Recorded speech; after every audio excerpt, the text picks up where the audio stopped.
Let's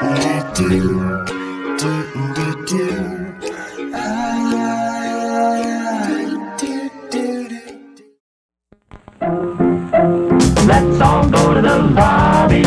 Let's all go to the lobby.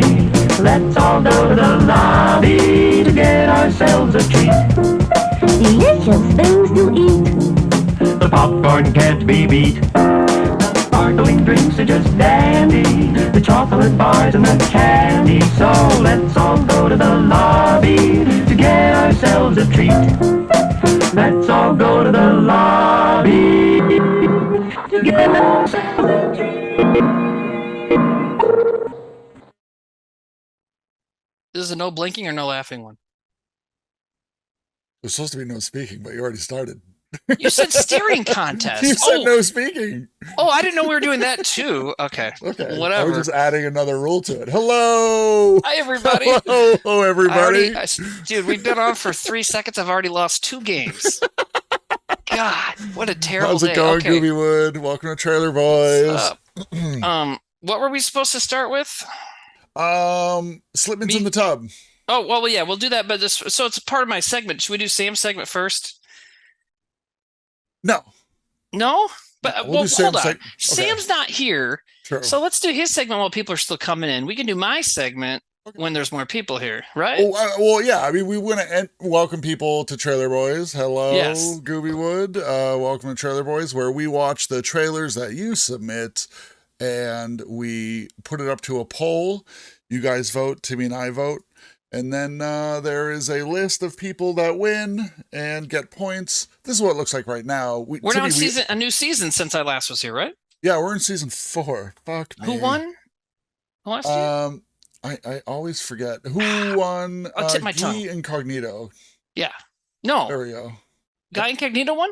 Yeah, won the season. Oh, these Looks aren't like braids. These are just pigtails with multiple things in it. Thank you, guys. Hey, Nate, can I ban someone for saying, honestly, I can't believe they invited Timmy back? Or should I just time them out?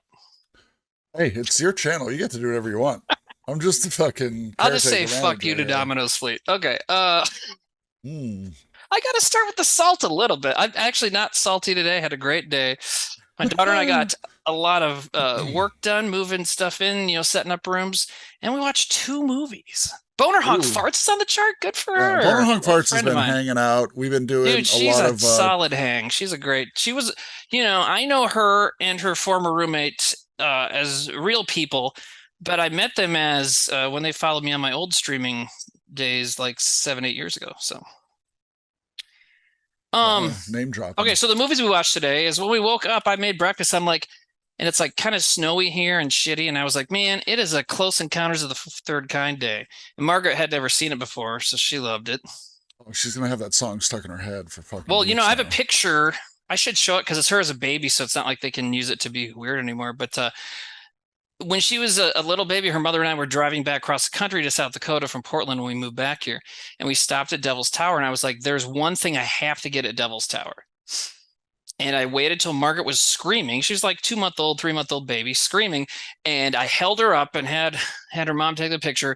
And so I have a picture of just my arms holding a screaming Margaret baby up in front of Devil's Tower. Has she seen the picture since? Oh yeah, she loves it. It's like That's the awesome. Lion King. It's awesome.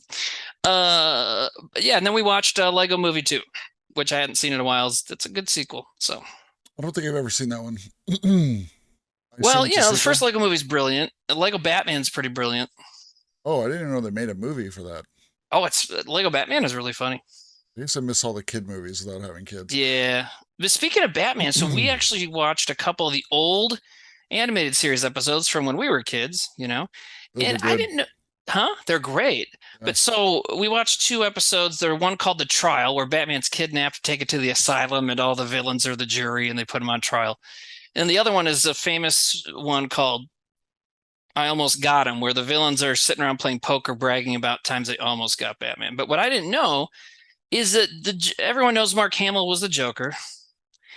Richard Mole, who was Bull on Night Court, is the voice of Two-Face on that. I didn't know that. No way. I didn't know that. Yeah, dude. And then here's another one. You know who Paul Williams is? No. Little blonde guy with glasses. He wrote all the Muppet movie songs from the original Muppet movie. He was also in the movie Phantom of the Paradise and stuff. He's a musician. He's done stuff with Daft Punk. Anyways, he's the voice of the Penguin, and like so, all the voices are like kind of famous people, which is kind of interesting. Yeah. So should we do Oh yeah, and R.I.P. Kevin Conroy. That's why Margaret and I were watching that. I'm like, yo, let's watch some old Batman because that guy just died, and it's kind of a bummer. You know, who did he play? Kevin Conroy is the voice of Batman, starting the cartoon show all through video games, and he was Batman in all the Arkham games and like a lot of the animated series until like he died, basically. You know. Yeah, dude, he was a big deal. He's a lot of people's like my Batman. You know. That's interesting. You know, I didn't know you were allowed to choose animated Batman. Oh, a lot of yeah, you could say whoever. My daughter, get this, my daughter says Will Arnett because of the Lego movies. She thinks he's the funniest Batman, so he wins. I'm not looking for funny Batman. Okay. Well, I know a lot of people are looking for grim, dark, fucking Batman. I actually liked the new Pattinson one. Yeah, my Batman is Twilight Pattinson. Hell yeah, I love him, man. Well, when people first, and I'm sure I've told this joke before, but when he got cast, people were like, I don't want to watch a sparkly vampire Batman. I made a tweet that said, in quotes, I don't want a Batman that's a sparkly vampire. And then I attributed the quote to people who haven't seen a movie since 2012. Because, like, after he finished Twilight, he just killed it consistently. Yeah, he's a good actor. You know, and he only picks good movies, Good Time? basically. Yeah, it's great. That movie is fucking crazy. It gave me so much, like, uncomfortable feelings that I had to stop it. Sure. At the part where he's like in that girl's bed. I was like, yeah. Oh, that like younger girl. Oh yeah. Did you see Uncut Gems? Yeah. Uncut Gems. Which one do you think is more anxiety inducing? Good Time. Easily Good Time for me. Okay. Yeah. Yeah, I agree with that. Uncut Gems though. Uncut Gems Uncut Gems made me feel like sweaty and like anxious the whole time. Uncut Gems I had like a nervous thing in my stomach, but like I was physically uncomfortable for like Good Time, for like the whole part of Good Time. Yeah, I can't. Oh. Good Time. It's, you know what it is too, man, is like, so in both those cases, having lived in New York for a while, you probably even did, just haven't visited. I knew, you see people like both of those main characters, but I feel like the Good Times one hit closer to like what we were up to. Yeah. Like we weren't running around with soda bottles filled with LSD and shit, but we were, we knew guys that did. Yeah. Hanging out on the rooftops of Brooklyn, like jumping from building to building. So, yeah, we weren't.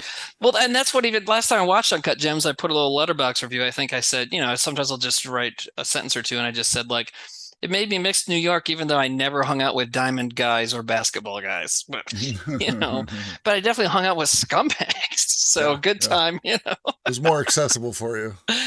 Absolutely. So let's do Sam's segment quick, or not quick, whatever you want to do. I don't want to burn through it. I want to give a shout out to Lobaka for just gifting 5 tier 1 subs in the chat shit, right I didn't even look at that yet. Muncher. Thank you. Muncher just tiered some bits, 293. Implicate has resubbed. Rondolian has resubbed. Beefy Pounder is resubbed and says, sheesh. Oh, you Eagle is resubbed. Such a strange light gifted a tier 1 sub to World's Worst Boy. And resubbed. And said, how about Sailor Boys, where you guys dress up in cute little sailor outfits? I'm in. Down. I'm in. Look, your dad was in the Navy, right? So that's like, it's meaningful for you. Cute sailor shit everywhere. Yeah, I was going to say, do you have a sailor suit since your dad was in the Navy? Also, I'm like twice the size he is. Yeah, we're huge dudes. Yeah, bunch of huge men over there. I'm not. I'm a little guy. Yeah, man. Well, thank you to all those folks. Somebody clip Timmy saying I'm a little guy. I'm a little guy. We're still funding Mars. We're wrapping it up. The movie's pretty much done being animated. So what we're raising is just finishing up funding for that and get us submitted into festivals and junk. And and and people like to be like, so when do I see it? Where's the trailer? It's like, well, we don't know any of that yet. But when we know what we're doing with it, we will definitely let people know. Because I always tell people, it's like, we're not going to release it and not tell you. That would it won't be a surprise. Crazy. What, you guys didn't know? We put it out like 2 weeks ago. It's been out for a year, fucking idiot. No, it is funny though too, because like what you guys consider like, oh, the movie's like done. you know, for somebody like me who's not in the industry, I'm like, done. Okay, let's see it. And it's like, oh Right. no, it's like technically finished, but there's It like means so much walked other away shit. from notes. You Yeah, know, you're yeah, done. yeah. It's just like you're adding music and fixing Like shit. Zach's movie was done like over the summer, or Yeah. even before that, probably. You know. Craziness. But he also, By the way, there's Zach another- also finished it in his head. There's another interview with Zach coming out soon. I think around Thanksgiving, having to do with the future of horror movies. It'll be on Polygon. It's a fun interview. The guy that interviewed him, well, there's two guys. It's kind of a round table thing, but one of the guys is the dickhead. Is me. So, but anyways, Is that true? Yeah, look for a piece coming out to me and a writer friend of ours and Zach talking about the future of horror movies. So, see what happens there. Lashota said you should consider moving over to YouTube since you got 100,000 subs. That's not our channel. You should consider sucking my butt. That's the bootleg Whitest Kids channel. Yeah. Guy I hear is a millionaire. Who? Just from YouTube subs. The guy with the fake Whitest Kids channel. Why didn't we put a hit out on him? I can't say that on here, can I? He's a Russian oligarch. Are there any Trevor songs in Mars? There's no comment. I mean, I'm not gonna say anything about it. I shouldn't even read out that question. No. You can't say anything about it. Yeah, People Live in Barbarian. It's I heard it's a good movie. Oh, I watched it again. I watched it twice in the theater, and then I was at, I've been working a lot, and I was at work, and while I was doing other things, just had it playing on a laptop and like having to stop it every few minutes. I sent a picture. I think you were in the group, Nate, but I sent a picture to everybody, be like, Zach, I'm finally watching your movie in the way it was intended. And it's like a laptop sitting a bunch of other shit, and like it's paused. It should have been like on your phone. Yeah. I should have had it on my phone, just barely hiding my penis in the bathroom. Be like, finally just watching bush, it. Just your just pubes a little out the edge. Yeah. Like the picture, just a little bit of shaft under it at the very edge of the picture. We're like, is that his thumb? Oh, that's not his. Oh, the root of your shaft right there. Well, they wouldn't think it was my thumb. They think it was my wrist. Yeah, exactly. Oh, yeah. I have an uncomfortably big wiener. Waiting for Guffin. I had to get I had what most guys dreamed of. I had to get a penis reduction surgery. Oh my God. Let's do these coming attractions. Okay. We'll get into it. Zach's I'm having fun already. I'm tired. Like, these guys just taking so long. Right. Who's mad? It's only 9:18. Zach will be mad. Why? Is he coming in? Oh, what the fuck? That's not the thing I wanted to do. Wait, is Zach coming to the show? No. Why would he be mad at us? Because he's watching at home. He is? I have no idea. He's not watching this. Has he ever watched any of this stuff when he's not on it? He does, because he's busy. I don't, huh? He does, but he won't tell us. Oh, Zach, I think you're great, and you know what? All right, like all my scenes are fucked up. So I'm sorry. I say you're like a brother to me, but you're like the best brother, except the dead one. But you're like the best alive one now, and I love you, man. Oh, there you go. All right, let's watch some trailer. Some coming attractions. You ready? Mm-hmm. Oh, I'm on the wrong tab.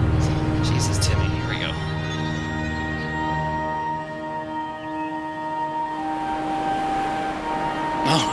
Oh, is this okay?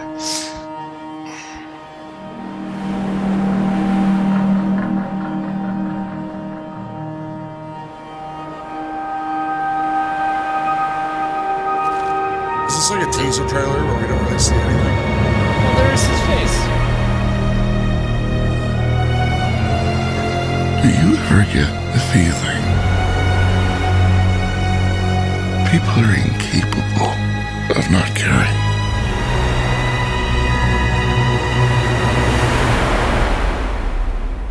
No. People are amazing. Whenever a movie gets called a triumph, I'm out. Really swinging the opposite way for like A24 films now. Like A24, I'm like, fuck, one of these.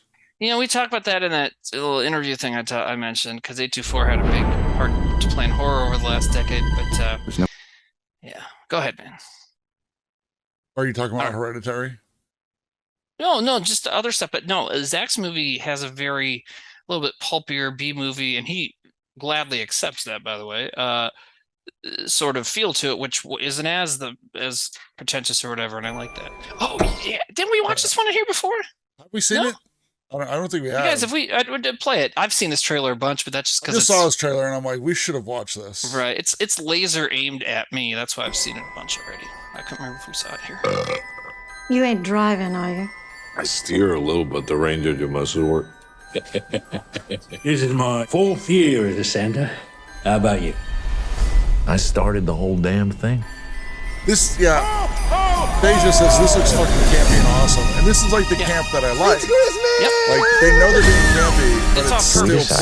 plays. You could have Some of the one. stuff where it's like, let's be campy. I'm like, fuck.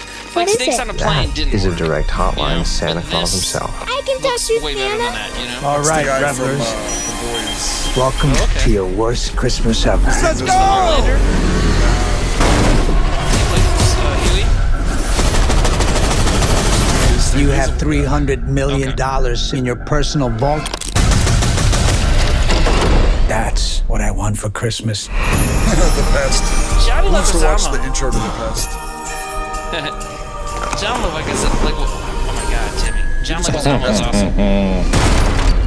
I don't want any trouble, okay? Someone's gonna scooch up that chimney.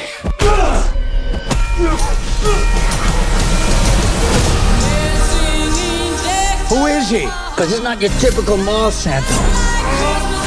Santa, are you there? Daddy said you were very busy tonight. My name's Trudy Lightstone. Are you gonna help us, Santa? Yeah, Trudy. Santa? You're on my nice list. Santa Claus is coming to town. I'm curious though. One house. Time for some season's beatings.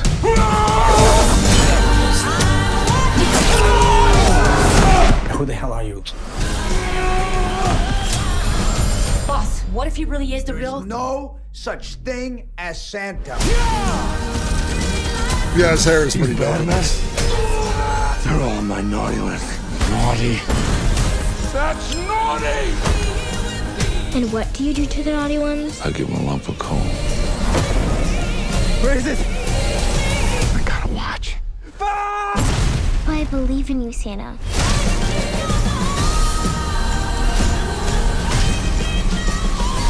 Yeah. Come on. Which one of you did that? Prancer? Yeah, glad you get to see the whole movie. So unprofessional. The thing is that movie gonna? The trailer's great. Will Yeah. will 85 to 90 minutes, and it's if it's over 90 minutes, I'm not going, because a movie like that should not be over 90 minutes. But that said, will it sustain? I don't know. Do you think that movie can miss? Yeah, You really? Like what? any what movie would- can miss. What? Dude, I mean, trailers seeing the are- trailer, it's Yeah, on but rails. This That's is on 2 rails. minutes of it. Yeah, but that's what I'm saying is like you don't have to fucking judge it up.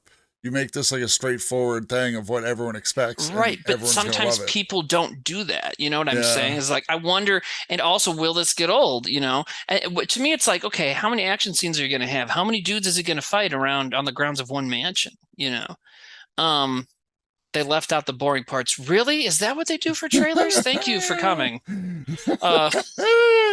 Sass. I need to get a button that's like sass. Well, sometimes someone says something that's just like, oh my God, you know, there's a backspace key, right?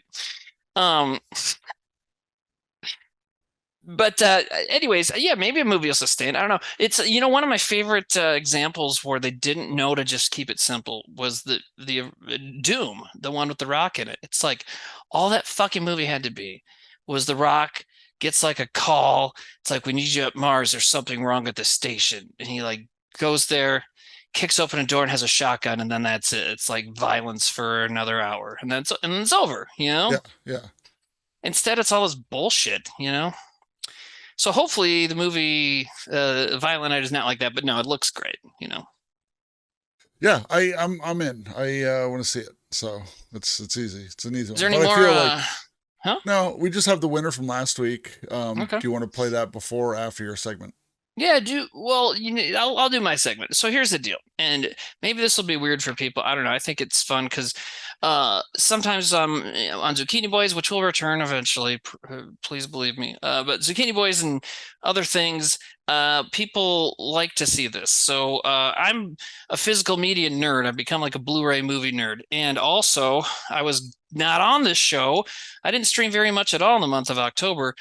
And what people might not know, is that the month of October has a lot of sales on cool movies. So I thought since it's a movie show, I thought I'd show what I got in the last like 2 weeks. Is that okay? Yeah, man.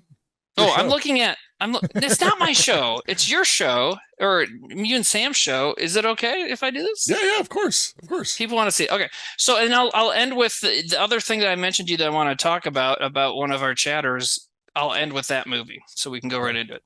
Okay. This is a Vincent Price, Boris Karloff, and actually Jack Nicholson's first role movie called The Raven. Oh, green screen. I'll hold it up on my face. There we go. It's a funny comedy based on The Raven. Who's that in the bottom corner? That is Peter Lorre.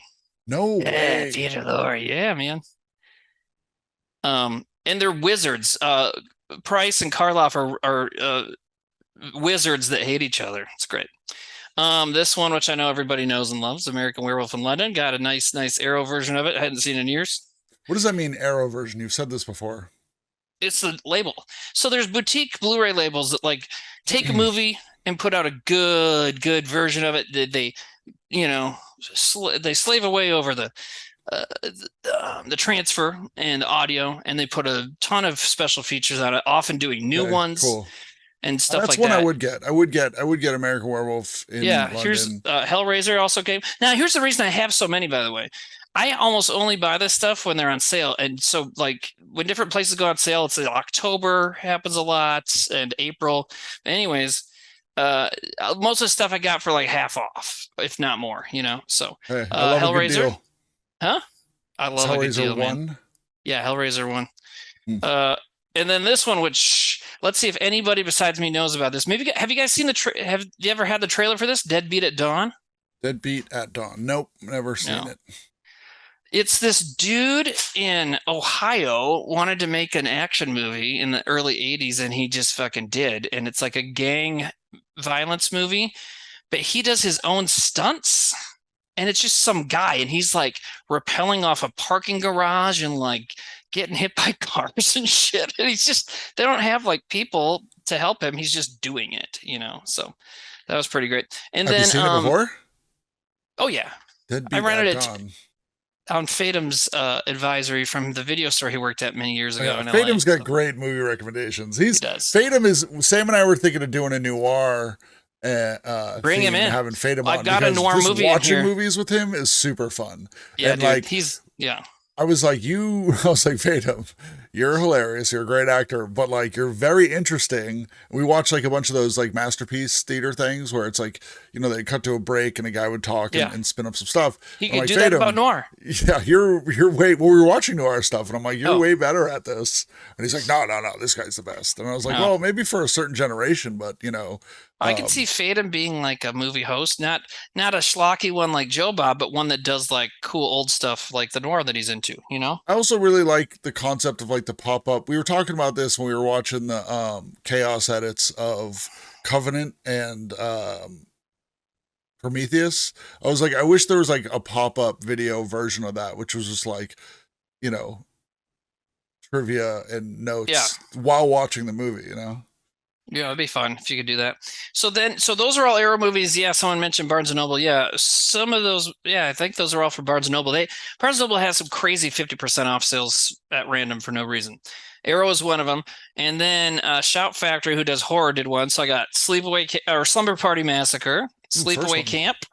Ooh. My Bloody Valentine, the original from the 80s, this is a really good slasher. My favorite slasher, you've heard me talk about a lot, everybody, Black Christmas. We watched it. We watched Black Christmas. We loved it. How'd you like it? The original? So here's how we watched it. Oh, no, you didn't like it. No, I loved Black Christmas. So we watched almost like a horror movie every day in October. and I think Black Christmas is up there with one of the better ones.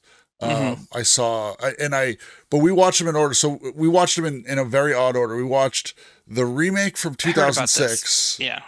And that was done with the guy who directed it and wrote it, did the Final Destination movies. And he was friendly with the original, writer director. And he wrote for X-Files, that guy. Oh, I did not know that. The Black Christmas 06 remake uses plot points from 2 of the episodes he wrote on the X-Files.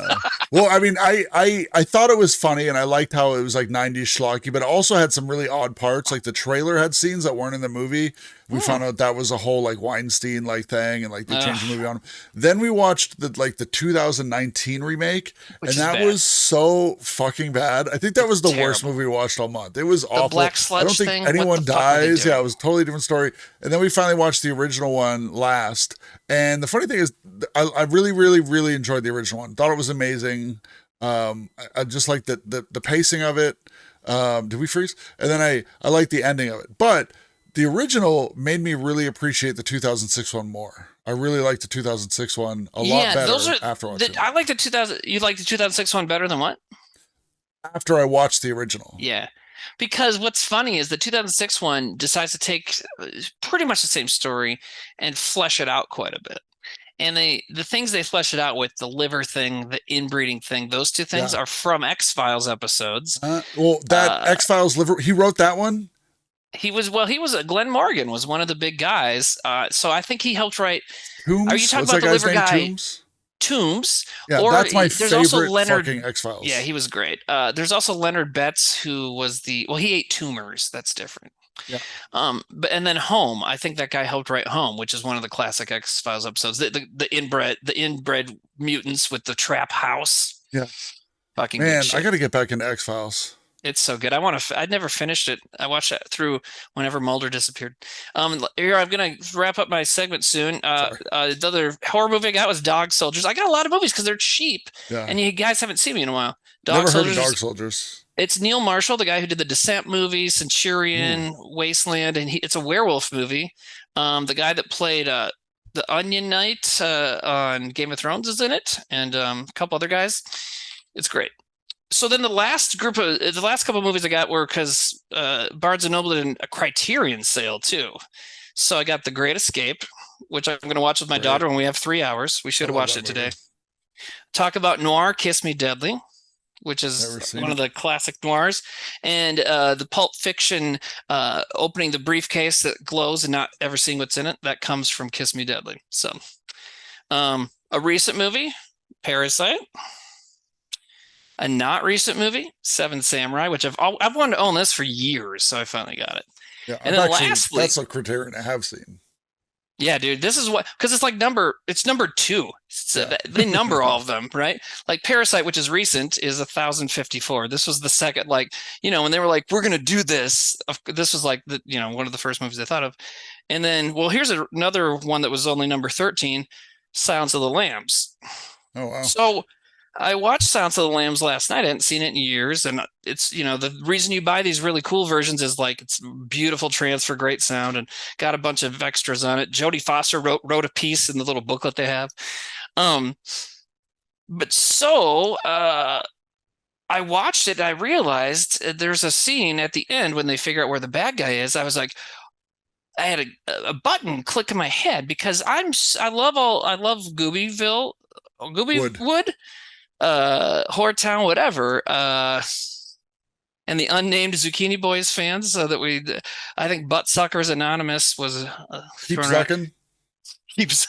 Anyways, so I'd love Chat. I've always been bad at pronouncing Chat's names, and I'm the reason that Allegra G was called Allegrag because I just read it wrong.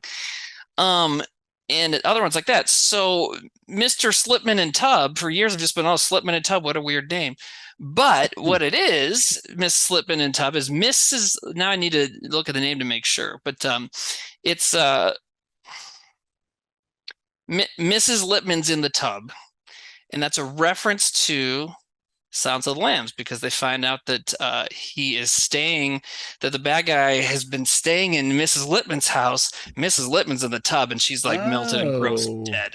What a deep reference. Yeah. So Mrs. Littman's in the tub. It's been 2.5 years, 2 years, about 2 years, and we finally fucking got it. Oh, I did it. What about Fudgy Stuff? Where's that from? That's from me. That's from me. I do like that you put that together, though. That's a deep reference. I was watching it, and Mrs. Littman's in the tub. Dude, you know what it was like? It was like the ending of Usual Suspects, like dropping the mug, like. Yeah. You're looking behind you at the wall of your DVDs. I ran out in the street like, Mrs. Lippman's! And there's no one here. No one left. No one's outside. It's South Dakota. Naked Melon Watcher says, just got here. What's the scoop? Well, you missed the new segment of the show. Was that enjoyable? I feel like people like it when I talk about that. Okay. You know what? The thing I is, was excited about it. Huh? I like physical media. I miss DVDs and Blu-rays because I was the type of person that did Netflix, and I would like watch all the special features. I would listen to the commentary. Like, it's great, yeah. And a lot of stuff that I find special in movies that like I hold in my head and my heart are from special features or from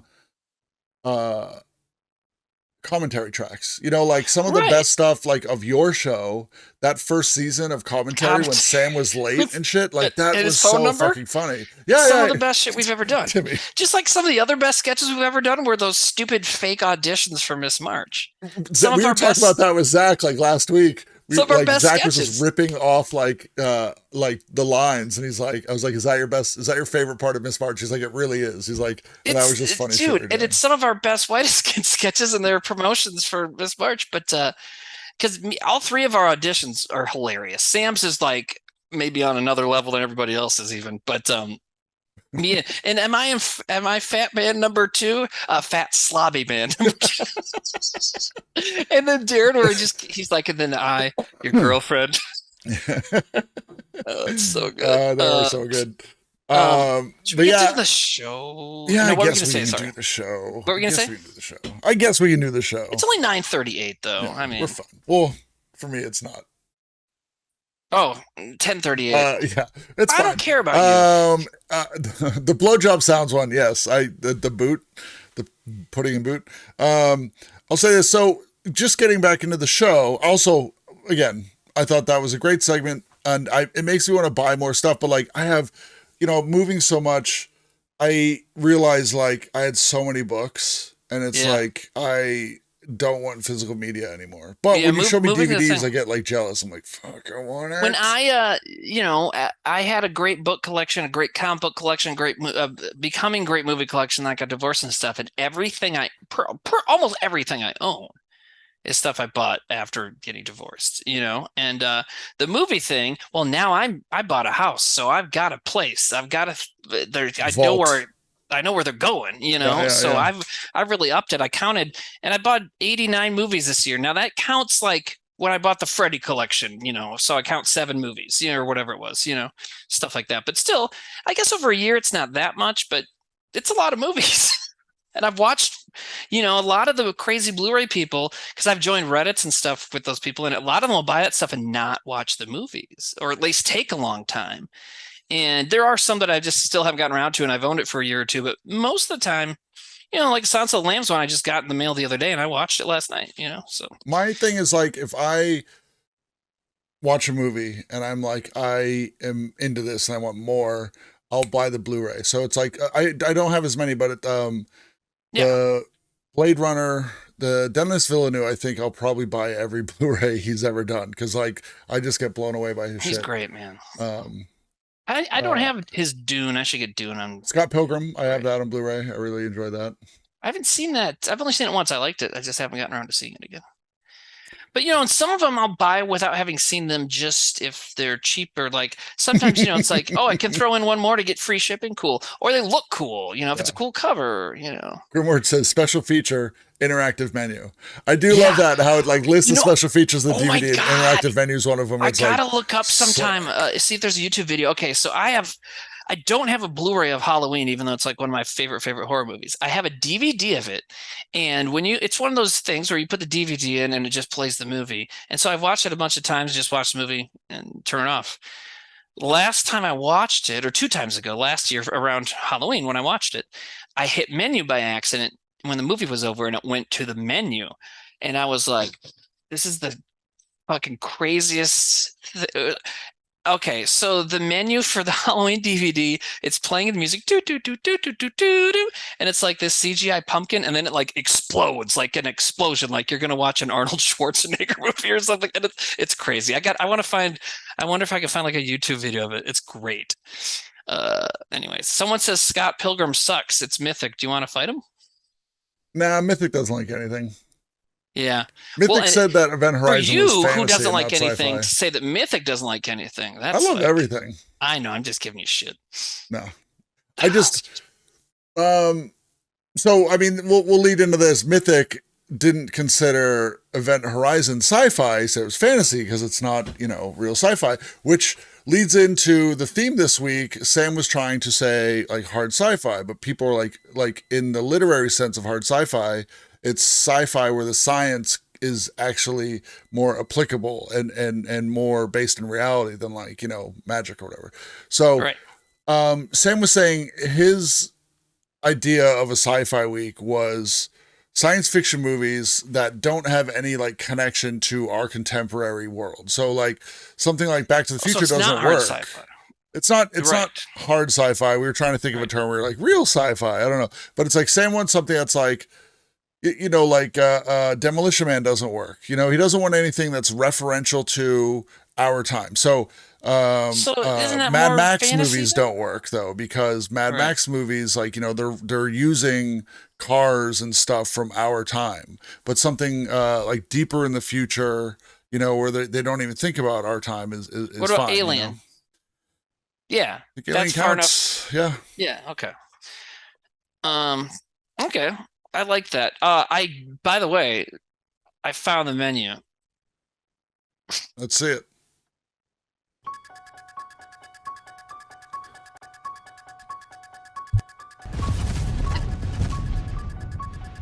Oh my God, that spinning head looks bad. It's great, right? That's it. We don't need to watch anymore. But the exploding pumpkin, it's like that's you didn't watch this movie. Yeah, exploding pumpkin. I love that. We watched H2O. So I wanted to see that one for a while. November is sci-fi, so we just did all the Alien movies, but we did in October we watched horror movies. We watched H2O, and I remember my biggest takeaway of H2O being a shit movie was that Michael Myers was small and his mask was like really high, like it was an odd fitting mask, okay. Like it was just silly. It was like a few times people in the movie like went at Jason and like pushed him down. You're like, yeah, of course. Jason was in H2O? Not Jason. Michael Myers. I'm like, wait a minute. I do need to see this one. Michael Myers is 5'8" in this movie. Yeah. Yeah, he needs to be tall. You know what I found? I haven't watched H2O or the one after that. The one after that, Resurrection, everybody hates. A lot of people think H2O is good, so I'm excited to watch it sometime. But I've seen most of the other ones except the Rob Zombie ones. And not the most recent one. But what I'm finding is that his mask often looks really good in terrible Halloween movies. Like Halloween 5 and 6 aren't very good, but his mask looks great. I want to say too, like interesting enough, like we watched the Rob Zombie Halloween. I did before the original Halloween, and watching the original Halloween for the first time after seeing the Rob Zombie one. Also, same with Black Christmas. It made me appreciate the Rob Zombie one more, like appreciate what he was trying to do. I think the best movie, I don't know if chat was agreed, but if you did the watch parties, if you don't do the watch parties in chat, feel free to follow me, Nate Blackest, on Twitch. We will do random watch parties this month for sci-fi, but I think the best one I saw. He always invites me and I never say yes, but someday I will. So keep inviting me. Someday but we did Texas Chainsaw Massacre, the original movie, I thought was amazing. Yeah. I was like, you've never seen it before. I saw it when I was like 12 or 13 with Sully camping one time with some girls. And I just was like, too nervous Were you thinking guys just about using like it to get this girl. You're trying to get to second base or whatever. Yeah, whatever. You know, you do when you're like 12 or 13. I was just like, Touch a what do I boob. say? What do I say? Touch a Hey, boob. Touch a boob. I really wanted. boobs are cool. So you were like, "Hey, I want to touch a boob. What do I say?" I was Like, just in my head. Is that what you're going for? Were I you think going so. for a boob touch? Like, hey, let's watch a scary movie. Because to me, it's like you're 13 years old. You got girls in your tent. You're watching a scary movie. That's why. Right? You're gonna, and I'm not saying that. Oh, you should always try and mac on girls, but like when you're 13 and a boy, that's like probably what you're thinking about, right? Yeah, your brain is poisoned with. Yeah, you're puberty. a walking erection. Yeah. I tell people, I have friends that are on testosterone for like, you know, transition purposes. And they're like, man, I'm horny all the time. And I'm like, yo, it's like poison in your brain. Imagine being like 13. I go through double the toilet paper most single men do. It's crazy. It's like, all right, I ran out of socks. All right. Should we get into this show? Yeah. 9:46. Someday, I know I've bitched about the late start before, but I would also like, because I'm a man of I'm many-faceted, multifaceted. I would love to break the record with you sometime as well. We'll do a whole show and just not watch it. We'll watch a single trailer and break. You won. Good job. Let's call it breaking the record. Oh, I have it. Okay. We're gonna do. I know what theme we're gonna do when we do it, and then we're gonna do it. And I'm not gonna tell people though, but you and I will know. So okay. I like it more. All right, I'm gonna say. Oh, you know what? All right, here's what we'll do. We'll just go right into last week's winner. So close to starting. What? Let's watch last week's winner. You ready? Yes. Yeah. Oh, I like the title already. What was your theme? There's no easy way to say this. Sick movies, because I was sick. Oh, like pandemics? It's a rare form of cancer. 3 to 6 weeks. I feel responsible for his sickness. There's a way to fully regenerate his body in 6 months. There's a way to get you better. Oh, no. Simon. Oh, his no. DNA, more than 98% identical to that of a human. You take your medication. Simon says don't take drugs. We need real food, Mom. It comes from the earth or a tree. People need to see Simon and witness his intelligence. These are my chimps. I want my chimps, Colonel. Where are they going? Wait, it's Sam's friend, Buddy Revell. Sedated and ready for transport at 0800 hours. I need your help. What do you think? Wait, Sam's friends with Buddy Revell now? No, Sam did a showing of 3 O'Clock High, and Buddy Revell showed up. Buddy showed up. And Sam was like, hey, get you out of you here. want to do my interview show? A way to make the world a better place. Oh my god. Sam recommended that movie to me for It's the only hope legit this 20 godforsaken years world before I has. fucking finally watched it. And I was like, this movie's great. He's like, yeah. Dick. Mr. Sinclair, we're all animals. So, the movie, the kid has cancer, and then he meets an ape, and the ape, like, teaches him to eat healthy and, like, not refined sugars and stuff. It was very weird. It was very weird. So, but you need a monkey to teach you that? I don't know. It was odd. It was a stretch. So somehow that won. The monkey just like frowning at him when he buys Skittles. Yeah, he's like, no. Last week was you, Zach, and Sam? No. It was just you and Sam. No. Well, Zach doesn't really stay for the whole show. Right. So I don't remember. He's got stuff happening. Oh, all right. Well, let's do it, man. Okay, so we got sci-fi. What is the official name of the theme? Because I said hard sci-fi in my tweet. And, we'll just say I guess I was hard wrong. Sci-fi. We'll just say like hard as like it gives you an erection. Erotic. Sam was this. He said he just really wanted something with good world building. You know, that wasn't like, oh, it's our time but different. Go play D&D and leave us alone then. I want to play D&D so bad. Okay, well, I'm just picking the first one to start with, so and we'll go from there. So, because I've never seen this movie. Hold on a sec. Jay Nyla says, I'm actually friends with Richard. Which I don't Richard? know who Richard is. But is Richard Buddy Revell? Just the blonde doctor in that movie has topless scenes and role models. Thank you. Is Richard Buddy Revell? Richard Tyson is Buddy Revell, so that must be who they're talking about. Yeah, Okay. so Sam's met him. Sam loves 3 O'Clock High. Sam, yeah, it's a big Sam Brown movie. When Sam I had Sam's VHS or DVD of it for years because he lent it to me, and I just never got around to watching it. And then I finally watched it on streaming like 2 years ago. And I was like, dude, I know it took me almost 20 years, but it's good. It's really good. Sam used to do VHS tapes in the theater, like IRL watch parties, you know? Yes. And so he was like hyping up 3 O'Clock High and played it. And then Richard Tyson showed up. Yeah. Yeah. And then Sam also had like an interview show that he would do. And then people would write sketches based on the interviews. And like, I forget what that was called, but that was a good show too. Yes. Anyway. Richard did that? I think so. Cool. Here we go again. Resident Steve says, fine, Timmy, I'll give you first choice. Some of these in here, I'm just looking at them and I'm like, holy shit, this is potentially the best episode, the best submission list we've ever had. Oh, wait, let me do one thing real quick, Timmy. Sorry. Okay, I'm gonna go do my week of work and then I'll come back. Your week of work. I mean, it's gonna take a while. That's my joke about that. It wasn't. No.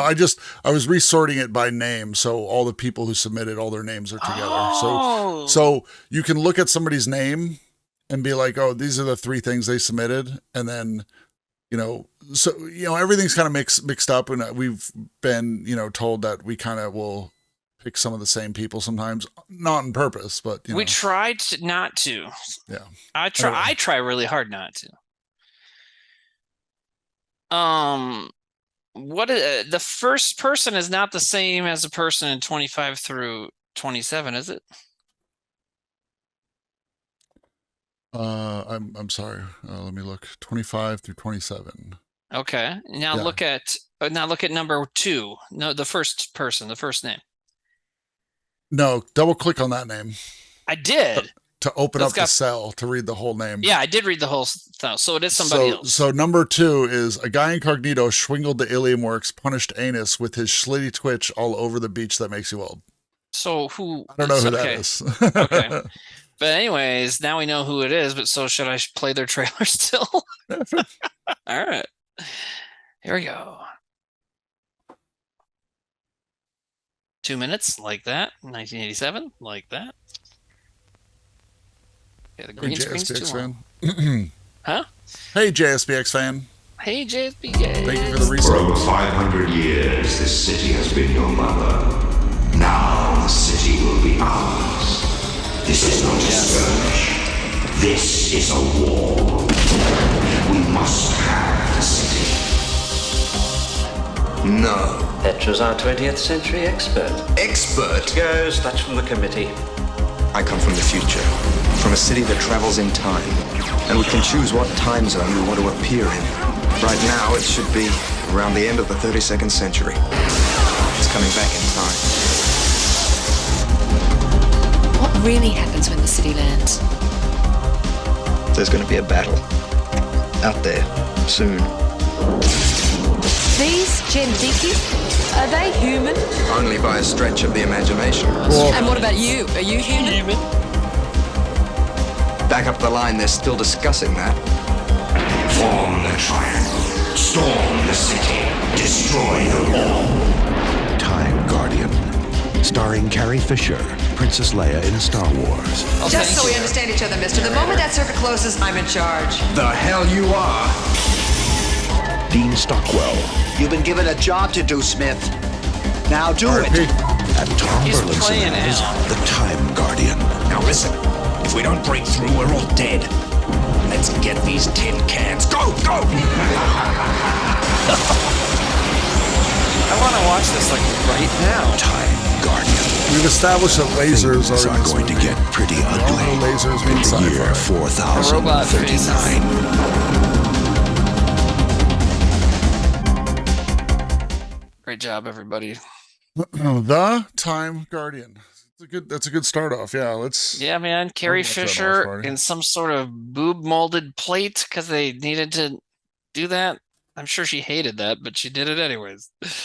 I'm going to say yes, that counts, but like it kind of got to a point where I was like, does this count? Because they talked about time travel into the 20th century, and this girl was like, oh, I'm the expert of the 20th century, and that is getting close to where Sam was like, we don't deal with, but we'll say it's okay. We'll say it's okay. As far as the trailer goes, it wasn't very to me, obvious. Sci-Fi has to have a tie to our reality though, or else it's fantasy. Like Star Wars is fantasy. It's not science fiction. And like science fiction is if we took science in a fictional direction. You know what I mean? Yeah. So I it follow kind of has a tie to reality. Yeah, I think like, where Star Wars is like, like people say it's sci-fi, but yes, I can see it being more fantasy. I think what Sam was being specific about is like just nailed it, the movies. Sorry. What's that? Sci-fi has to have a known science base. Sure, but that's like what the theme we're looking for. What Sam was saying is that like, a lot of these sci-fi movies have some kind of connection that you can relate to because it's in your modern time. And Sam was like, I don't want that. I want something that's like deep in the future, like where, like I think we used. So that is a hard sci-fi. That's what hard Minority sci-fi Report as an example would be okay because it's so far in the future. Blade Runner, I think, would be fine. Yeah, definitely. So, otherworldly blurs the line. Sure. I mean, in Sam's, Dune would fit. Even though Dune is more fantasy, Dune fits in Sam's. No. Dune. Earth existed in Dune. But really? Like 10,000 years before, like Earth blew up like 10,000 years ago in Dune, something like that. Okay, so so I'll give that one. Gave that 3 points. Almost gave that 3 points. Yeah, really close. I give it 2. I'm gonna give it 2. That's an easy 2. And 6 points. Timmy said, the person who gets that is, I'll let you read it. A guy incognito swindled the. I'm gonna micro machines it. Ready? A guy incognito swindled the alien works spontaneous with a slutty twitch all over the beach that makes you old. So sure. Good job to a guy incognito swindled the alien works as spontaneous with a slutty twitch all over the beach that makes you old. You got one? Yeah, I'm gonna say I'm gonna try and put some randomness into it, some Powerball action. Somebody in chat give me a number between 1 or let's say 3 and 80. That's how many submissions we had. 32 says 32? The theorists. Go for it. Let me see. A lot of people are saying 69. Yeah. That's what you get when you try to do anything on the internet. Let me see. I don't know if this is it. Okay. I think this might be it. There we go. All right, ready? Mm-hmm.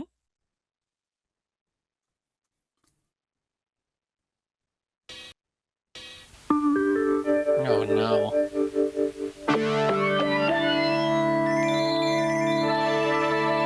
Entertainment and video. I fucking hope so. Imagine that's what you want to name your production company. Or your future entertainment from entertainment and video. Hey, Space Freaks! Welcome to the spaceship Vertigo, whose 5-year mission is to seek out new life, have it baptized, teach it table manners, and find a creature who doesn't have to phone home. Have it baptized? Starfleet Commander J. Jameson will give you a first-hand look at what space adventure is all about. Never a moment's rest. He'll be getting plenty of help from First Mate Rosinski. Santa, people. 8, plays Rosinski. 14, 7, I can't tell. 23 and a third. Tim Belushi. 5, Joining them are Morale Officer Annie McHugh. Some guy that wanted to be the next Bill Murray, probably. Hey, nice spot. Ship's Dr. Stark. He's Stark Raven Man. I need this organism. They'll have to call it the Stark organism. It was John who did discover the organism. They're gonna call it that guy's organism. Stuff. And Captain Chef John. If you really want to get your rockets off, I have to go to the bathroom, but I don't know if I'm a boy or a girl. Take a ride on the only rocket-ripping spaceship in the universe. End the show. Why did we even... Dude, we're done. That was fucking amazing. Find out what 9 out of 10 alien creatures want for dessert. I want to eat your face. We don't want this piece of snot on board our spaceship. It could just be so yummy. Oh my God. Your face in my tummy. Oh my God. This creature means no harm. Oh! Too much of the movie. I'm starting to feel like there's too much of the movie. Remember, in Spaceship, everyone can hear you scream. Spaceship, void were prohibited. See it, or we'll have to make a sequel. I guess this was also AKA called Naked Space. Yeah. Oh, because of Naked Gun. And it's a Naked Space. That's probably why it's Spaceship. called that, though. That's probably why it has that nickname. So we all know Leslie Nielsen eventually made a lot of bad parody movies in the last 10 years before he died. What I didn't know is that he started doing that immediately after Airplane. And that really he's only good when the Zuckers were working with him, I guess. Anyways, that trailer was fantastic. And that fucking with the Forbidden Zone alien, not Forbidden Zone alien, what's that? Yeah, maybe I'm right. Anyways, the alien, it's a design from a classic 50s movie. Forbidden Planet? There you go, Forbidden Planet. Talking about, I don't know, like, what the fuck? That was amazing. Yeah. Right? Am I right on that? No. I'm like, when it started singing about eating the face, I was like, okay. I can't go to the bathroom. Is this my favorite? Oh, yeah, dude. That's what I'm talking about. Yeah. I don't know if it's like, what the fuck is that? That was shit. Holy shit. There's so much for me to like there, you know? Yeah. 2 points. And I mean, it's only our second trailer, but I would give that like a homeboy bonus point. Yeah, I mean, it really got me. Just because, and listen, when I laugh at something like that, it's not because I think it's a good idea. It's because I can't believe it happened. Did I do it? There we go. Not even close. Wrong side. Wrong side. There we go. There we go. Hell yeah. Oh wait, my buttons don't work. Oh, so you reverse yourself from our Zoom, and I am the same. Okay. Anyways, so that's a total of 5 points from us. Yeah, chat didn't like it as much though, which is kind of funny. Yeah, well, they're wrong. So that is 7 points, and that goes to that was yours. Don't ask me. Jay Nihilist, best sci-fi flick ever, face-eating crooner, alien, and goop. That was the explanation on that? That was the context, yeah. Love it. Okay, so number 78 had submitted 2 other ones. Oh wait, someone else submitted this movie already. Never mind. Don't forget I said anything. Okay. Yeah, I have a problem. Okay, here we go. Hold on 1 sec before you start that. Let me try and fix something. Fucking God. Oh, damn it. Okay. Let me try something real quick. There problematic. What'd you do? I couldn't get my problematic button working, and I was like, this is going to be problematic. Oh, for the alien? What, this next trailer? Yeah, I don't know if I'm a boy or a girl. Oh, that's... I was like, problematic, and it didn't work, and I was like, fuck! All right. Timmy, you've stolen my cum, and I'm going to need you to give it back promptly. Oh. Okay, don't give those people attention. That's a bad. Had no creativity. Yeah, I mean, any excuses they come. You're right. Just like with children, if they can say butt or poop, they will. Like any port in a storm, any way to work it in. Okay, are we ready for this trailer? We're ready for this trailer. I don't think you're ready. Oh, 3 minutes. Shit. You saw what it was, though? Yeah, I fucking. Yeah. I saw this movie when I still smoked weed. Yeah. Okay. With Sully. This is a Sully movie. 3 minutes is bad, and that makes me. It's gonna be a tough win for me. Yeah. This is a movie that's good to watch on drugs. I'm sure. I mean, look, and we all know. Well, some of us know. Here we go.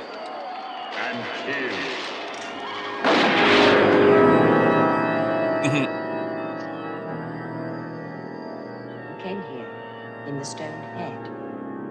I don't know. It's single channel, sorry, chat. Passage into the vortex. You will show me how you come to be here. Boy, he's just all about almost showing his cock in this movie. Tell me everything. My name. Oh yeah, this was on the Crazy Guns episode. I am an exterminator. Oh. Different season though, guys. And I wasn't there, so I don't know. That's cool. Okay. You've never seen this, Timmy? No, man. I think there is a criterion of this. Get the fuck out of here. This is like an A24 movie. It's very. Zardoz is on Blu-ray. It does not appear to actually be a Criterion edition. They've done Michael Bay movies. I don't know. Ooh, that must have hurt your butt. What? He's sliding down that fucking hill in underwear. Yeah. Oof. Oh, The most upsetting James Bond film. That's what this time was. No, not even. Inspector? No. Or the new one. Was Spectre bad? I want to see No Time to Die because I liked Cary Fukunaga, and now he turned out to be an asshole, but he was a good director.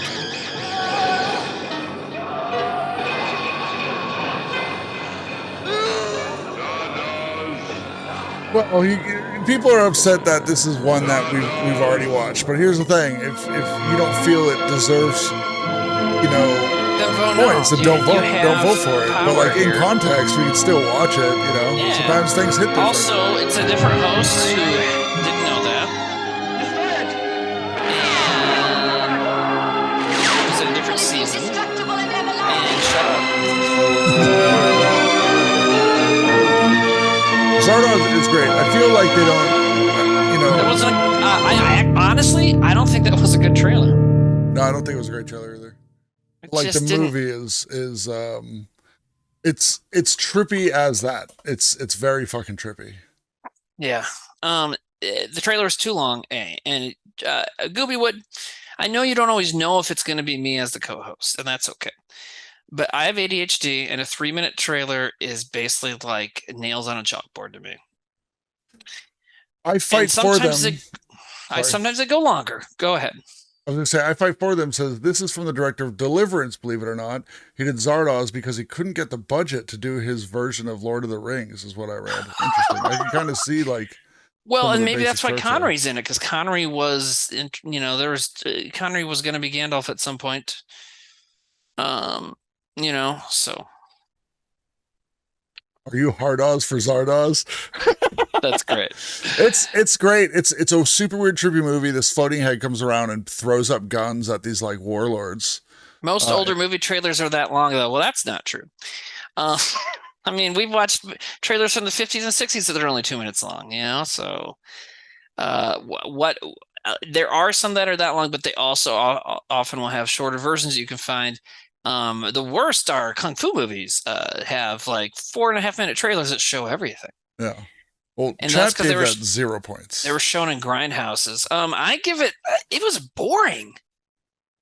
Like, yeah, I know it had some of the arty stuff in it, but it just didn't really make it interesting though. It just seemed like, I don't know, the whole thing, it was poorly paced. Like if it's a longer trailer, okay, but it was poorly paced, The funny thing is, as someone who's seen the movie, I'm like, yeah, that's an appropriate trailer for the movie. Right, that's but how that's the movie not what is. we're here to talk about, though. No, like as a trailer, it is a very accurate trailer for the film. So that movie is that long. If you didn't like the trailer, I would say don't watch the movie. Okay. But it is an odd movie.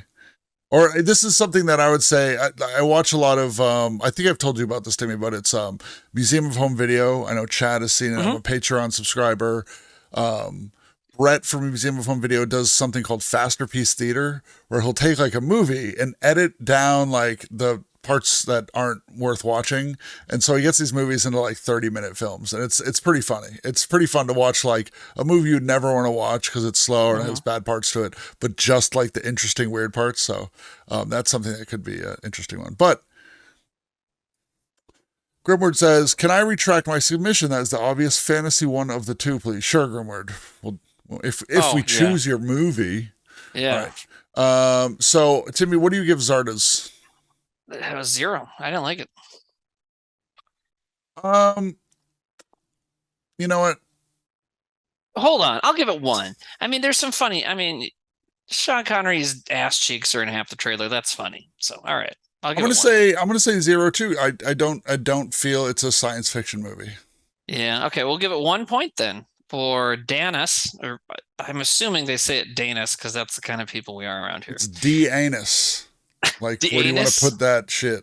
In D-anus. All right. Chat, give me a number. Your turn. Oh. I'll do this for a little bit. I feel like sometimes I may miss something worth watching. Lobacus is 42. Oh, little Hitchhiker's Guide, little Let's reference see. there.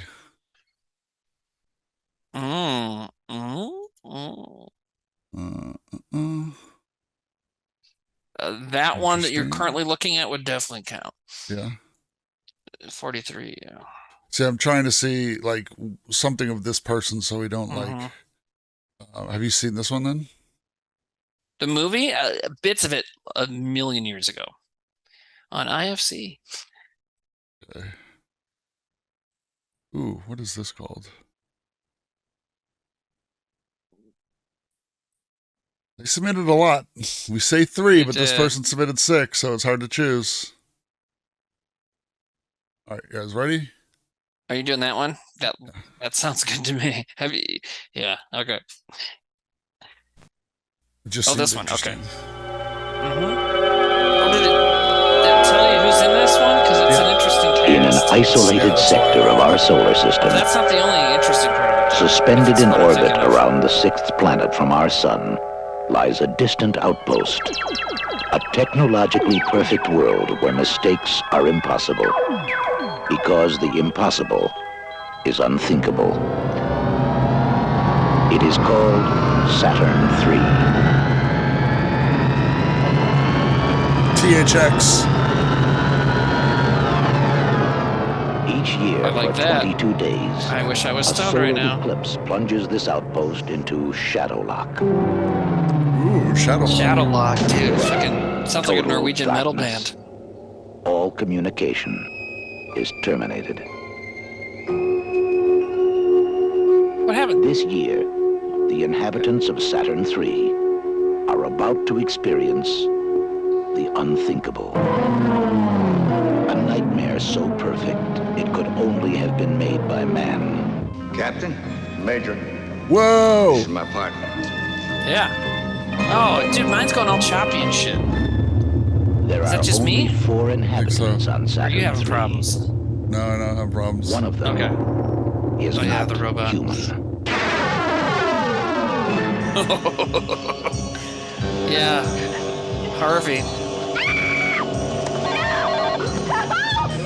And the lady is somebody famous too. It's Farrah Fawcett, right? Yeah. No! Don't let him touch me! Doors are told, be still. That's a weird robot. Yeah.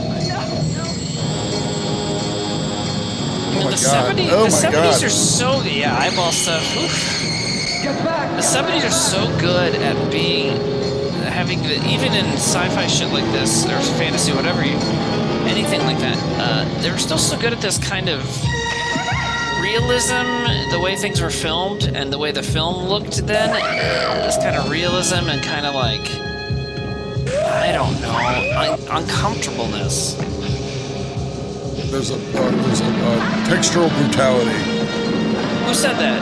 You just came up with that yourself? I'm not reading chat right now. No, Good, textual dude, yes. brutality. Nate, that was very good. I wasn't reading. I didn't have chat up, so I don't know if you said that. Oh, see, if I go to chat, it pauses my trailer for some reason. Okay.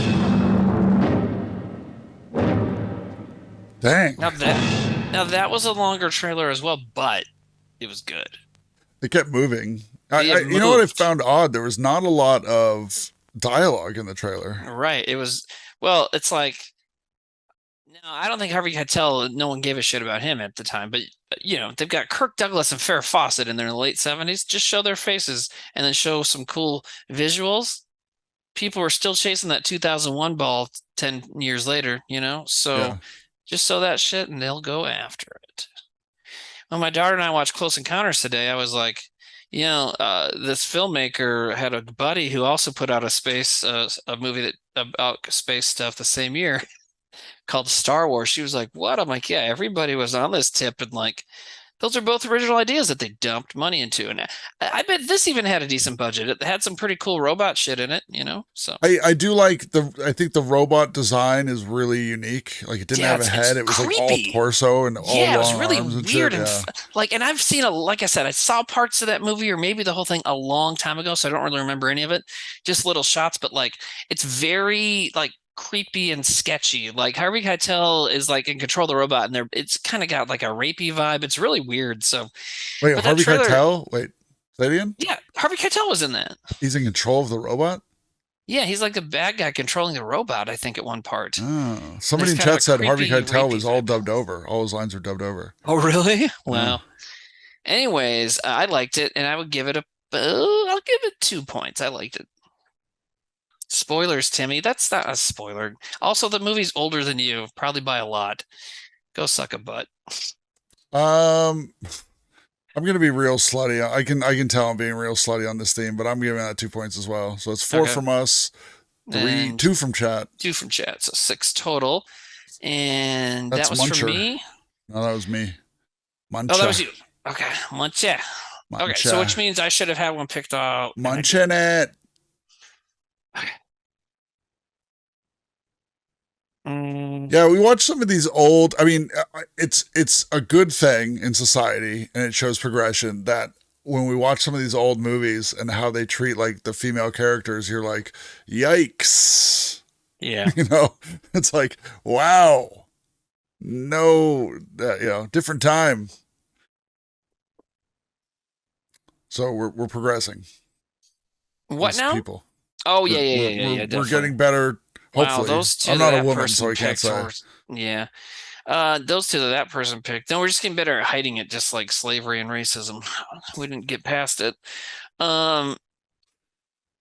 67 and 68 are problematic on theme. Okay. Muncher says there are some other problematic things in that movie for sure. I'm sure. well, somebody here, who was it? Lobaka said, when I Googled Saturn III, the first thing I found was, quote, rapey madman Harvey Keitel shows up and builds a demigod evil robot out of brain tissue and things escalate, LOL. That's the first thing they found when they looked it up. So that's pretty great. Boner Honkfart says, Nate on misogyny in film, it's a good thing. No, it's a good thing that we recognize like how fucked up it is now. You know, it was very on par back then. Yeah. We're old dudes. This one's probably Timmy pandering. But no, it was submitted before. It was probably submitted before they knew I was coming. Sure. So, shit, where was it? Okay. There we go. Yeah, and as far as having seen this movie, I think it fits Sam's thing. So here we go. Oh, is this one of your, never mind. I won't say anything. What? It was on me and Sam's list. Yeah. That's the only way I know about this movie.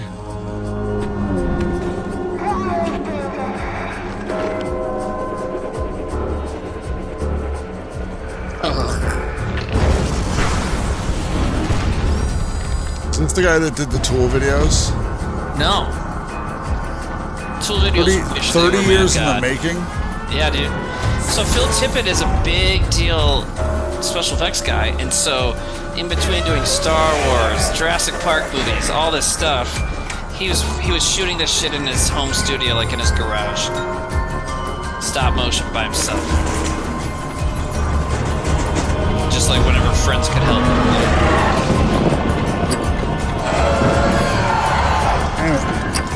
This is nuts. Dude, let me tell you, I've seen this, and you kind of it's not even long.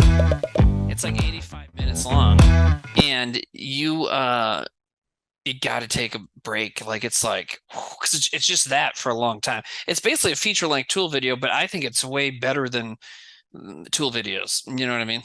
But anyways, trailer-wise, that was actually only a minute-long trailer because the rest of that video was like stuff, other stuff. It was a cool trailer. Would you watch it high, Timmy? Yeah. In fact, I kind of wish I had. I probably will. My state just voted that down again, so it's never going to happen. But if that's not what I expected that to be. What? Mad God? That's not what I expected that to be. When you were like, when you put it on your list for horror movies, that's not what I thought it would be.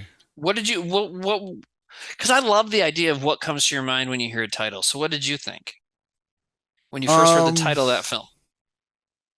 Mad God, I assumed it was like more of like a zombie cannibal kind of movie. Okay. Yeah. Something more primal. Oh, if you watch the movie, it does have a primal. I mean, there's some stuff that happens. It's like, okay, like there's definitely a primal feeling to a lot of it. I would say that that's still in there. I want to do a show when I stream sometime. We watch like, I've seen some really, really, really, really fucking weird and cool stop motion shorts on like YouTube, kind of in the same vein as like a Tool video, but like different. Some of them are like sci-fi based and stuff, no dialogue. I want to do a watch party where we do all that. I like Mad God. Yeah, go ahead. Sorry, I thought you were done. Sorry, go ahead. No. I'm going to say I would give it a point.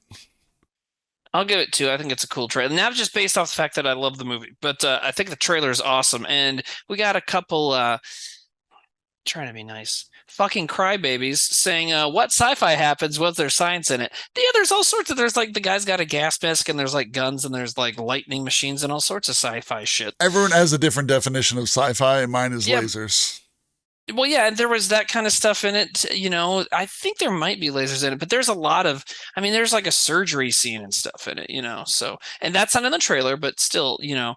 But in the trailer, yeah, I feel like it has a sci-fi vibe. There's like nuclear bombs going off and stuff, you know. Yeah, there was it's a bit science fiction punky stuff.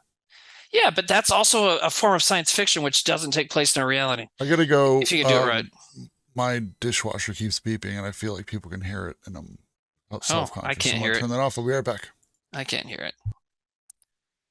I mean, like saying there's no science in the trailer, just, I don't know. I feel like there was like plenty of non-fantasy shit, like I said, bombs and stuff, and the guy in a gas mask. That was all in the trailer. But like Nate said, you don't like anything. I do like it when you give me Doom tips, though, so thank you. Yeah, go ahead and vote it down, you guys. Doesn't matter. So,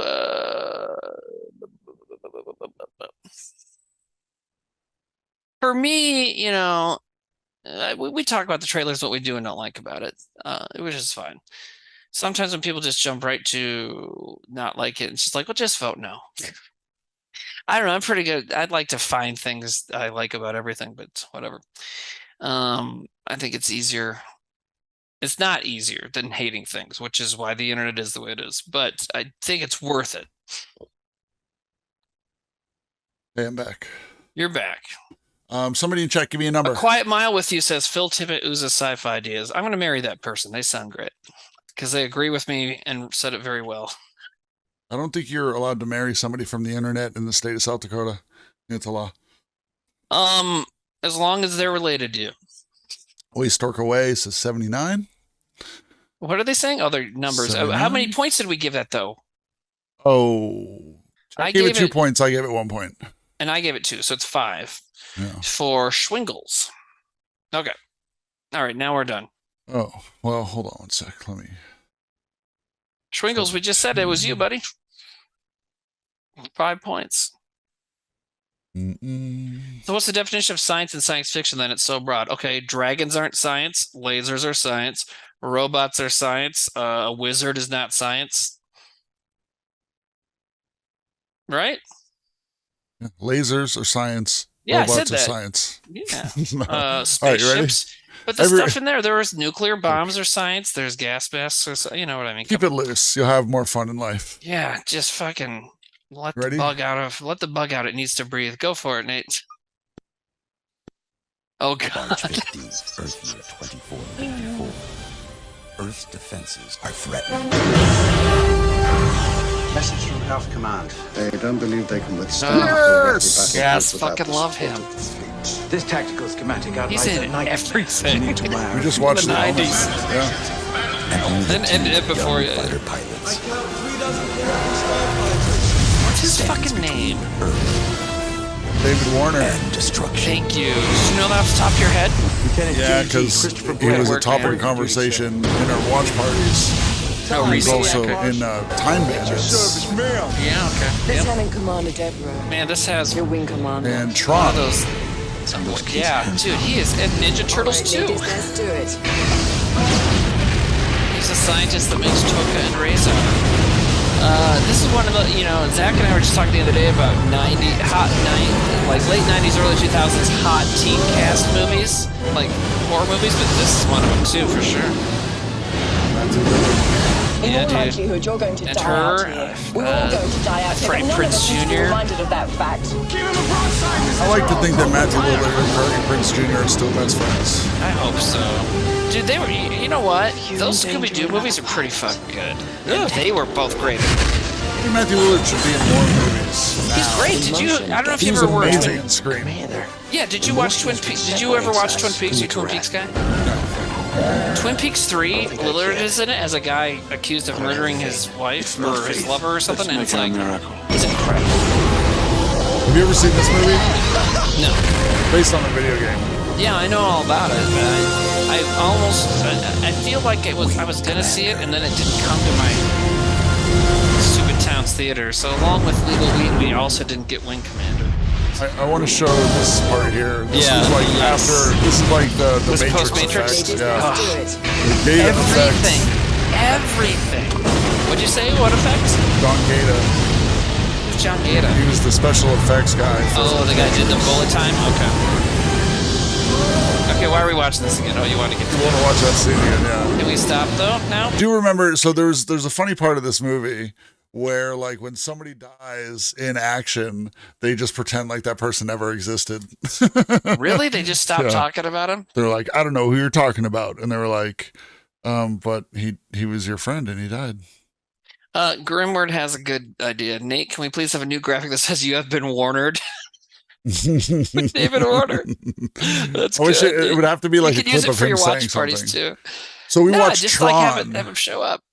We watched The Omen on the last night of our October watch parties, and he was in that. And then we watched Tron on the first night. So it was our David Warner connection. Love it. So, Wait, I don't know. Domino's Fleet says this came out 3 weeks before The Matrix did. What? Maybe something was leaked. Yeah, but that effect, I mean, people had done stuff sort of like that. I don't know. But anyways, I give it 1 point on the trailer. What do you do, man? I just thought it was fine, but I just like. I don't think the trailer was that good. It was like full 90s shit, but it was a lot more action and not enough dialogue or story, because there is a story and there is dialogue, but I know we talked over a lot of, but we weren't talking over any but real like dialogue parts. Too. It doesn't have to have dialogue. It doesn't have to tell you the story. It has to make you want to see the movie. But it didn't do that to me personally. But I thought it was still, there was still a lot of stuff happening. I don't know. I'll give it a point. I only give something 0 points. I didn't even give that one I didn't like 0 points. I give it 1. So give things 0 points. Be sassy. No, I do. I'm nice in the points and a dickhead in chat. To the fans. Not to the fans. But the points are for the fans too, man. Yeah. I appreciate people that give thought to submitting a trailer, especially when you watch the trailer ahead of time and like think about what it really is. And these are all good submissions I'm seeing so far as that's concerned. And I haven't seen any stupid dickhead submission being like hard sci-fi and try and put a porn in there or something. You know what I mean? So Wing Commander's 50-50. Like it's 2 points. Ty goes to the runner. You gave it how many? 1. I'm going to give it 1 as well. And that goes 4 to, points. That's 4 Alien points Works. to Alien Works. Okay. 4 points. So he says space dogfighting, action based on the video game. Matthew Lillard and Freddie Prinze Jr. have to save Earth from the evil space cat aliens with the power of space faith. I forgot about the space cats. The bad guys were like cats. That was also ridiculous. I've seen this. I don't remember the trailer. Maybe it'll be Is there a GP sci-fi? Would that be Timmy pandering? What? What's GP? Sure. Oh. Yeah. Sure. Okay. We'll pretend you don't know what GP is.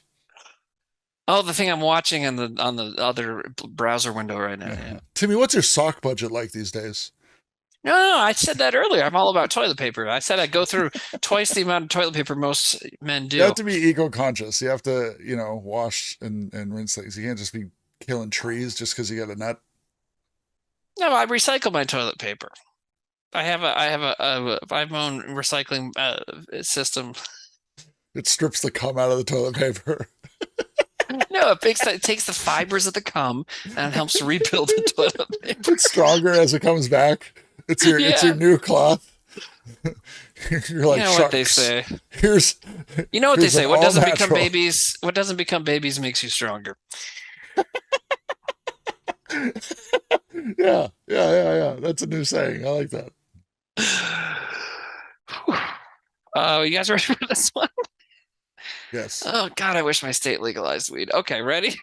Yes. Here we go. Interesting. Did you see this, Nate? I actually liked it. I liked a lot of it, except the two leads can't act for shit. Their acting bothered me the entire time. Really, I like the guy. I think he's a great actor. Yeah, he's all right. Maybe not as huge in this. Right. The marketplace in this movie was a fantastic idea. Anyways, it's true. Yeah. Also, I don't like Luc Besson. I think he gets so close to the mark. I think he gets so close. I think he fucks so much up. 1,000 planets. After centuries of peace and prosperity, Fifth Element's really good. an unknown force wants to destroy all we have created. You really have to ignore like a lot of bullshit. Agents Valerian and Laureline, you have less than 10 hours to find the threat. Wait a minute. And eliminate it. Hold on. Let's get to work. Music. I swear the music was... Go back a little bit. I swear the music for a second was sampling Gangsta's Paradise. I swear to God. Oh, it was the same notes though. Yeah, the very beginning of yeah. No, right here, right here. Paneo says I'm it in the too. beginning of the song. Yeah, play right there where that guy's walking. Yeah.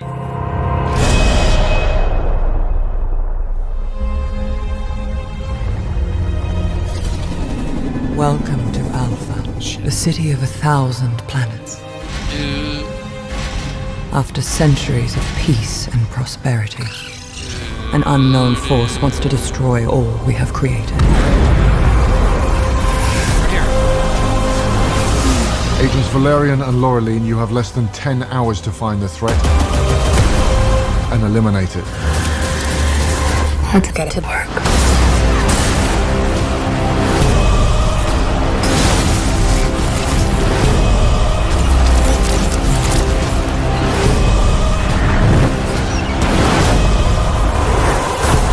I wish it listed like all his shittiest movies. Yeah. Oh, it was in 3D? There it is again.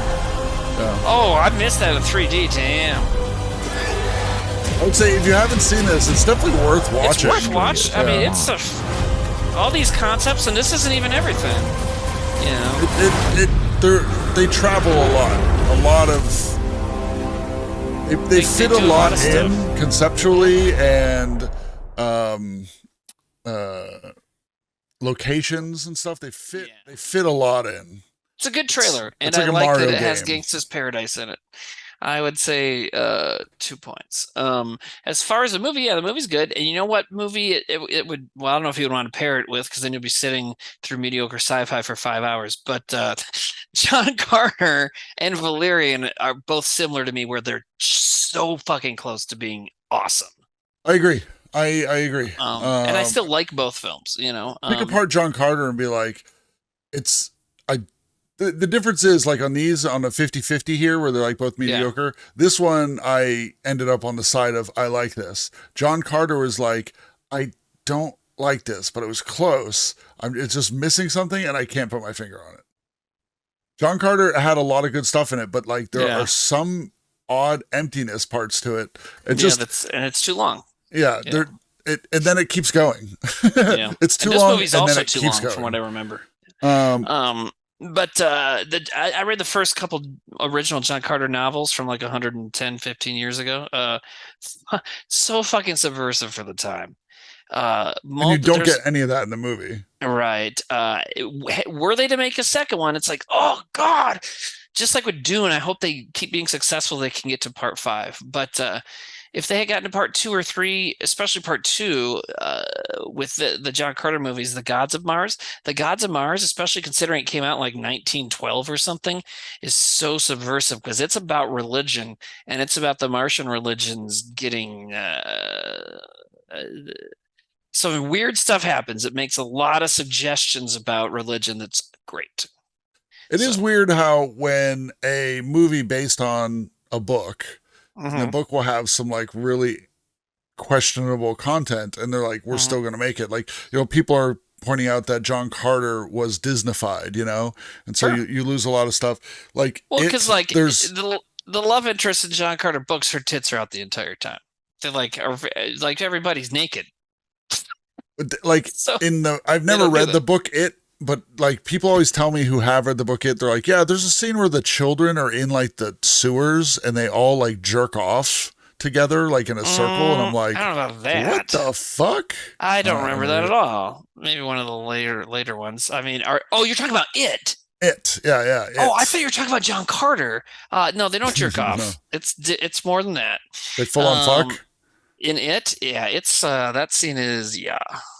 How does that get made into a movie? Well, they didn't. Well, that's what I'm saying. It's like right. that's something I would feel like you're reading it and you're like, oh, we're not making this into a movie. Or like, yeah, I mean, and the rest of it is great. I love it, the book, and I haven't seen all the parts of the newer of the movie, but the book is great. And then that part's just like, what? And I get what he's trying to do because the whole story, the whole concept of it is connecting adulthood and childhood and losing your innocence, but it's like, dude, you did too much cocaine. Yeah, that's a line crossed. Or, what I think is funny is The Golden Compass is like a kid's book, right? And then there's Emma Spyglass, which is great. Yeah. And then the third book of the Golden Compass series is like, let's find God and kill him as children. We're going to kill God. And I'm like, whoa. Well, I haven't seen the new show, His Dark Materials. I think they're going to adapt the third book, though. I doubt it. There's no way. Well, they're adapting it. Well, HBO's doing it. HBO has balls for stuff sometimes, so we'll see. Anyways, this trailer, 2 points. What did these guys give it? I give it 2 points. Chat gave it 58%. That's 2 points. So it's 6 points. Okay, I give it 2. So 6 points. Did you pick that one or did I pick that one? You did. Okay. So that is 6 points to Automated Imbecile. Hey. And I don't think they I said about recognize that name. this, everyone forgot to watch this movie, which is why it flopped. Ethan Hawke was majorly upset by that and refused to be in the trailer, but he's in the movie. That's right. For research purposes, I'll let you know that Rihanna is also not in the trailer, but Rihanna performs a special dancing show in the movie. Wait, I missed what is happening here. We're going to watch that movie this week. Okay. Maybe we'll do a watch party with that movie because I feel that was underwatched. So chat, if you're wanting to watch some sci-fi watch parties, we're putting that on the list. What do you got, buddy? Well, let me ask chat. Oh, you got for a number. What'd you have for dinner tonight, Nate? Salmon. Ooh, yeah, you're okay. I'm a person that eats salmon. Yeah. No. For a second, I was gonna say you're on the East Coast, but I'm like, no, they're not known for salmon. It's Atlantic salmon. What? At home with your mom? Yeah, my mom's where are you? Cook. I just came back from a wedding though, so I've been eating good all weekend. Oh yeah. No, she's I've eaten your mom's food, man. She is great. I always remember the seafood stew she made, and this is like 2008, and I still remember eating it. It's great. When you bring Zucchini Boys back, we'll set up like a dual stream. Or if you bring it back and you're like, you know what, I can't do it this week, let me know. I'll have her make something. My mom is good at she'll like be like, what do we have in the fridge, and like pull some shit out, and then be like, this was all right, and I'll be like, this is the best thing I've had. Like today it was salmon with like tiny potatoes and leeks. And she was like, what do you think? This is okay, right? And I was like, this was better than the food I had at the wedding. That was catered from like a fancy restaurant. Your mom's fantastic. Like, tonight I made hamburger steaks and garlic mashed potatoes. I don't know if I think I made the hamburger steaks on stream already. What's a hamburger steak? So you take the burger and hamburger and you mix it up with some spices or whatever. And in this case, so you make the patties, then you just start cooking them, and then you flip them over, cook them on both sides for a little bit, and then you make like a gravy, and then you put them back in and cook them in the gravy for a while till they're done, and then you just eat it on your plate like a steak, and you have it. And I'd like to have it with mashed potatoes because basically it makes a gravy you put on the potatoes. Isn't that like a Salisbury steak? I guess, but I mean, this is a Southern recipe I found online from a Southern dude, and it's a hamburger steak is what they call it. Salisbury. No, it's not Salisbury steak, actually, Nate, and not the people saying so Salisbury steak. No, that has tomatoes and shit on it. There's a whole different thing happening there. Salisbury steak is about the way it's dressed. Let me see. And I know I'm right, but I'm going to Google it anyways. Oh, no, I am wrong. That's a mushroom gravy. Okay. Salisbury steaks, even beef patties, and then making a mushroom gravy. Okay, so this is different because it's not a mushroom gravy, it's an onion gravy, so maybe there's a difference. When I had Salisbury steak as a kid, I remember it being tomatoey, but maybe I'm thinking of something else. I'm thinking of Swiss steak. Okay, so Salisbury steak, yeah, that's close to it, but like this was called a hamburger steak, and I think that's okay that it was called that. What are we going to watch from you, man? This one right here. Shout Factory TV, changing the channel. Oh, is this a real trailer?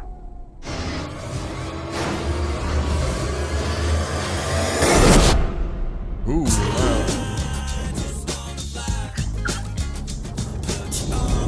What?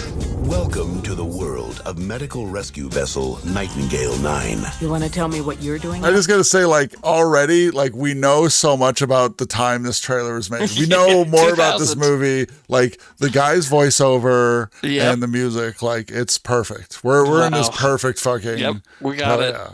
We're doing it. Oh, you did it again. Yeah. Welcome to the world of medical rescue vessel Nightingale 9. You want to tell me what you're doing out here? I like deep space. It's quiet. I like deep space. Prepare for rescue operation via dimension jump. No, it looks like research says D-jump is great for your sexual guy stamina. from... Hallelujah. That guy is the gay best friend from My So-Called Life. Oh, sure. And then you got James Spader and Ashley Bassett. Yeah, she's beautiful. That's the girl from Empire Records. Space until they answered a distress signal that would change everything. What do we got? SOS critical. Because the survivor they brought aboard. You know, now is that Prodigy now? This is your worst nightmare. No, it's 2000. Was carrying deadly cargo. It's not man-made. But there's a slight difference, though. You know what I mean? Wait. Lucky for us, huh? Or maybe something so dangerous that the only way somebody could find to get rid of it was by burying it. You're making this a 4-minute trailer. Yeah. What is that guy's like Rob Derrick or something? He was from what was that teen movie? Oh my god, now it's gonna be there's like it's like Graduation and there's like a party. 45-minute trailer. Help me.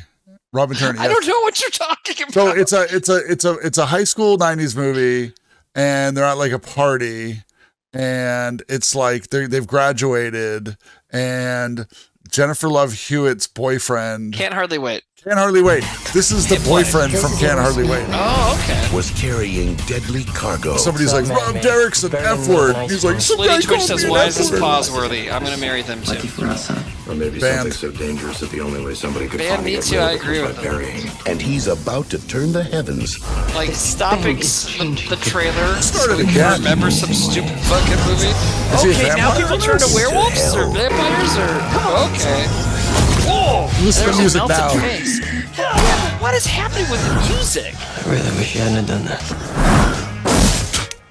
And also, that was like really thick spit. Yeah, that was spit. I've gotten out of worse situations. We'll That get was out of really this fake one. spit?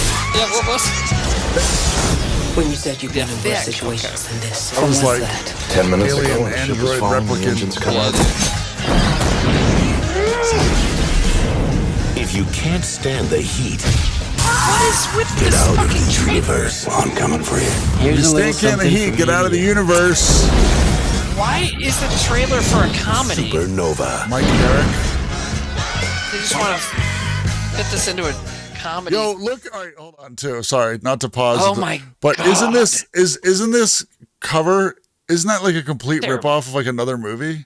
I can't put my finger on it. Every movie does that. But that's like every very movie does specific, blue and orange with half of a face, you know, like especially sci-fi movies, especially then. Like Event Horizon is probably what you're thinking of because that movie is ripping off Event Horizon. So that was called Supernova. Star Trek movie, yeah. I think the one you're talking about is a Star Trek movie. Beach That Makes You Old says looks like Contact or maybe First Contact. No, it's definitely very specific. Generations. But I would say I give this 2 points because it was so like the trailer was so inappropriate for the content of the movie that it's so fucking funny. There's people like dying with their heads like melting and shit at the end, and it's like Mama told me not to come. It's like what? You know what it is? Yeah. Whoever's job it was to make that trailer, that was their last day. They gave, 2 weeks ago, they put in the slip. They're like, fuck, I hate this job. Fucking, oh, what's this movie? Okay, fuck you, Dennis. And like, that's so funny. Well, I can't, to me, in my head, that's the only explanation because otherwise it's, look, I know Hollywood doesn't ever know what it has. You know, they never know. It's like we talked about not nailing a simple concept earlier. You know, they never know what they have. So I know it's possible to make a bad trailer, but that's like completely, Dizzy Death says soundtrack by the Shuffle feature. That's awesome. Did you pick that one? Yes, you did. I picked that one. I love that too because like it just seems so fucking bizarre, and the trailer is so inappropriate for the movie that they're trying to pitch. So, and the funny thing is now it really does make me want to watch it because it looks schlock. You know, it looks like it looks like some shitty like. Well, I feel like the guy wrote this in a day. Yeah, for a second I saw some good makeup effects. You know? Yeah. Like a guy's head melting or whatever. Ooh, this one looks like it's for a movie that's bad on purpose. Chat gave that 1 point. You and I gave it 4 points total. So that's 5 points from Beach. I gotta look up the movie that I wanted to show the trailer for first to make sure it's real. There was a movie with Magic Mike in it. And it's like a sci-fi movie, but I don't think it counts for this because I think Jupiter Ascending. Yeah. I would want to watch Jupiter Ascending. It's a Wachowski sisters film too. The Wachowskis made it. I think they were still siblings at the time. I don't know. If they were at least one of them was always already transitioning. They were still siblings. But I recently watched Speed Racer. Speed Racer rules. I love Speed Racer. Yeah. Margaret and I love that movie. I bought it years ago. I love it. And I watch, if you're going to watch Speed Racer, that's another drugs movie. And watch on as big a screen as you can. And make sure you have your settings correct for color, for motion, and take off motion smoothing. You'll have a good time. Yeah. It's a good call. Because it's like, Hold on. We got to pause stream.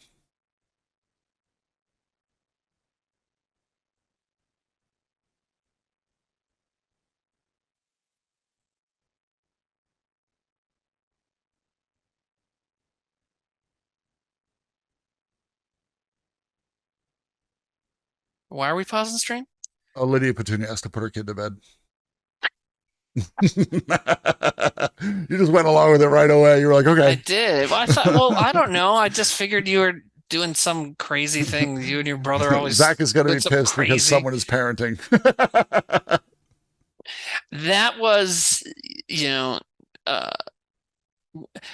somebody else, because of that night, someone else tried to yell at me for doing parenting once, and I was like, no. You're not Zach. We're Zach not gets friends. to do that. You don't get to yell at me about parenting because I have to parent, and I don't know who you fucking are. Well, this is a parasocial relationship. Yeah, that's dude. An actual. Okay, I'm gonna stay away from that one because it seemed like a bad on purpose movie or whatever. This is probably gonna be good. Okay, here we go. Mama told me not to come. It's a funny song to sing into this. It is a funny song. But just coming into this, looking at the name of it. It's Insemin. Okay. This was, I think, filmed near Grimworth. Far below the surface of a sub-zero planet hidden in the freezing mists. The poster for this is really good. Something is watching. Yes, it's shooting the beams, right? Is that what you're thinking of? Yeah. I believe this is on Shudder. I could be wrong though. Let's see. There's a Shout Factory trailer. You know, I shop at these sites all the time, so I've probably just seen the cover of this movie a million times. Breathing quietly in the dark. This is I've seen a trailer for this, and it wasn't this one. Right human comes along. This is very similar to that Italian movie trailer, but it's different. A different movie. Or is it not a different movie? But to do something far. I do like those faces. It is different. Yeah, it's different.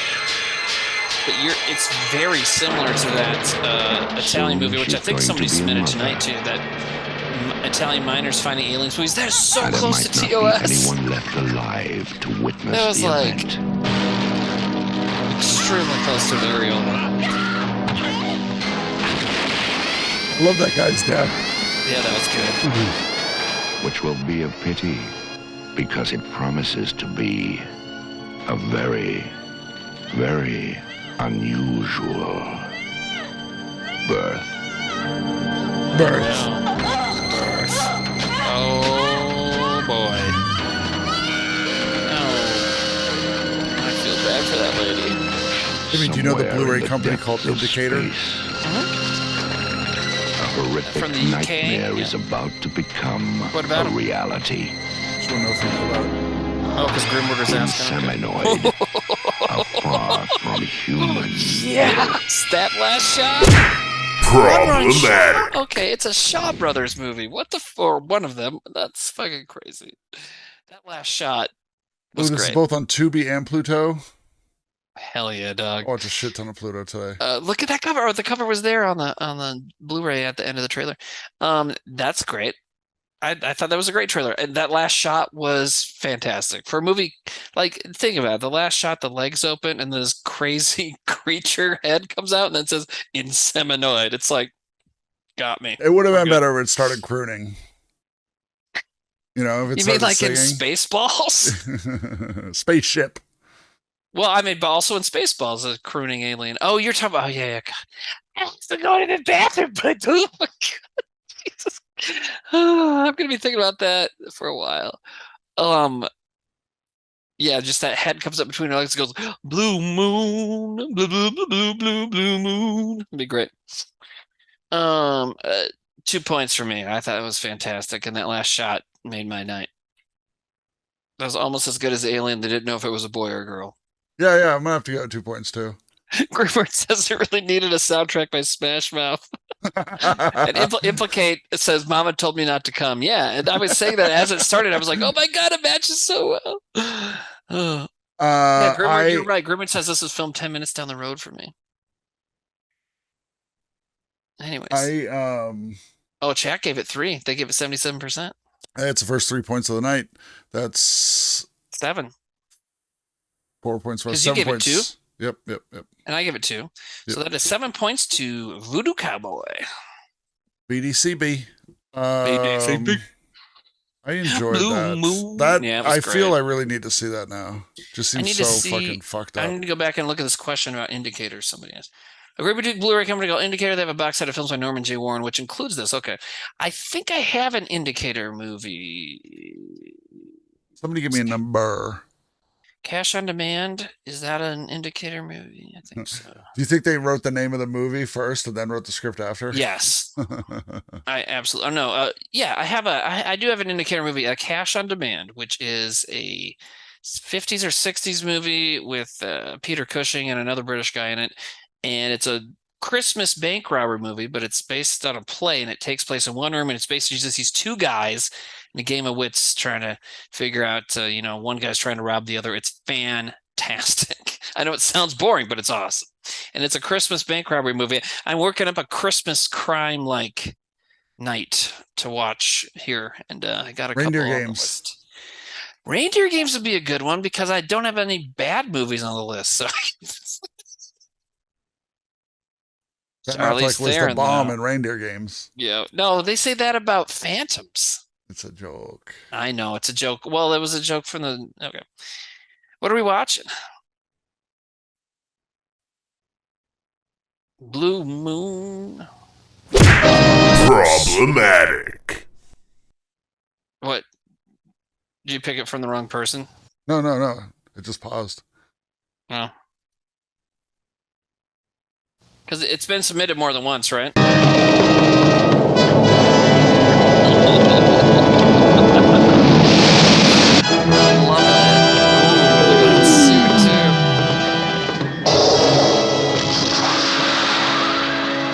titles are really good. Our galaxy is split into two warring factions.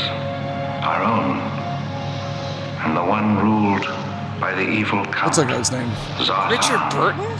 from the League of the Dark Worlds. The Count has created a weapon so vast, so huge, that it would take a whole planet to conceal it. Oh, wow. You must sail to the haunted stars. Find the Count's secret planet and destroy it. Good logo. Christopher Plummer, thank you. Oh, Christopher Plummer. Okay, yep. So, I guess that means Kevin Spacey was originally meant to be in this. That was a little dumb joke. That's a deep joke. That's a deep joke. For a while, that was Carolyn Monroe, somebody mentioned. Yeah, she was in a lot of Hammer movies. Oh. Okay. Yeah, dude. Okay. I'm in. Okay, that's scantily clad karate. Yes. Lots of scantily clad It's even warriors. superior Star Wars, right? Lightsaber. Yeah, this is well. Oh my god. I want to see this. What's the other one I wrote down that I hadn't seen? This looks fucking great. Yeah, Time Guardian. This one. Oh no. But now they're starting to show too much. Lasers. There's lasers. Oh. Supreme Intelligence in a jar. That's always a good sci-fi staple. Prime. A bomb that looks like a dick. Hicks. Oh, it doesn't. Dude, okay. That was like a torpedo. Like when it got inside the ship, like dudes jumped out of it with guns. That's great.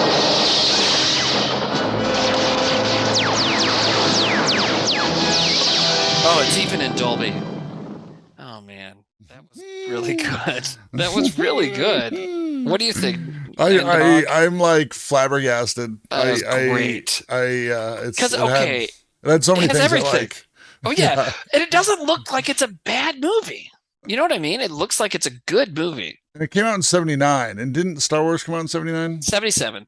Star Wars was 77. So this is like this is probably after that. Direct, inspired by. Well, inspired by. And also, I see the name of the director. It's Italian, and Italy was all about, because they have weird Doing copyright original rules. things. Yeah, no, they just love to rip off things so much. There's like 35 unofficial sequels to the Western Django, which is why Quentin Tarantino called his Django Unchained as a reference to that whole phenomenon. Like they just love to do that. So This says anyways, looks exactly like Star Wars, but sexier because Caroline Munro shows some skin. Right. According to the wiki, design of the picture and script were developed prior to the release of Star Wars. Yeah. So okay, fine. I don't care. I think it looks awesome. You know what I mean? Like, who cares? So it is on Vudu for free and Plex for free right now. So if I didn't have to go to bed after this, when you and I are done, I would be watching that. So I'll probably watch it tomorrow night. The poster is fucking sick. It's a great poster.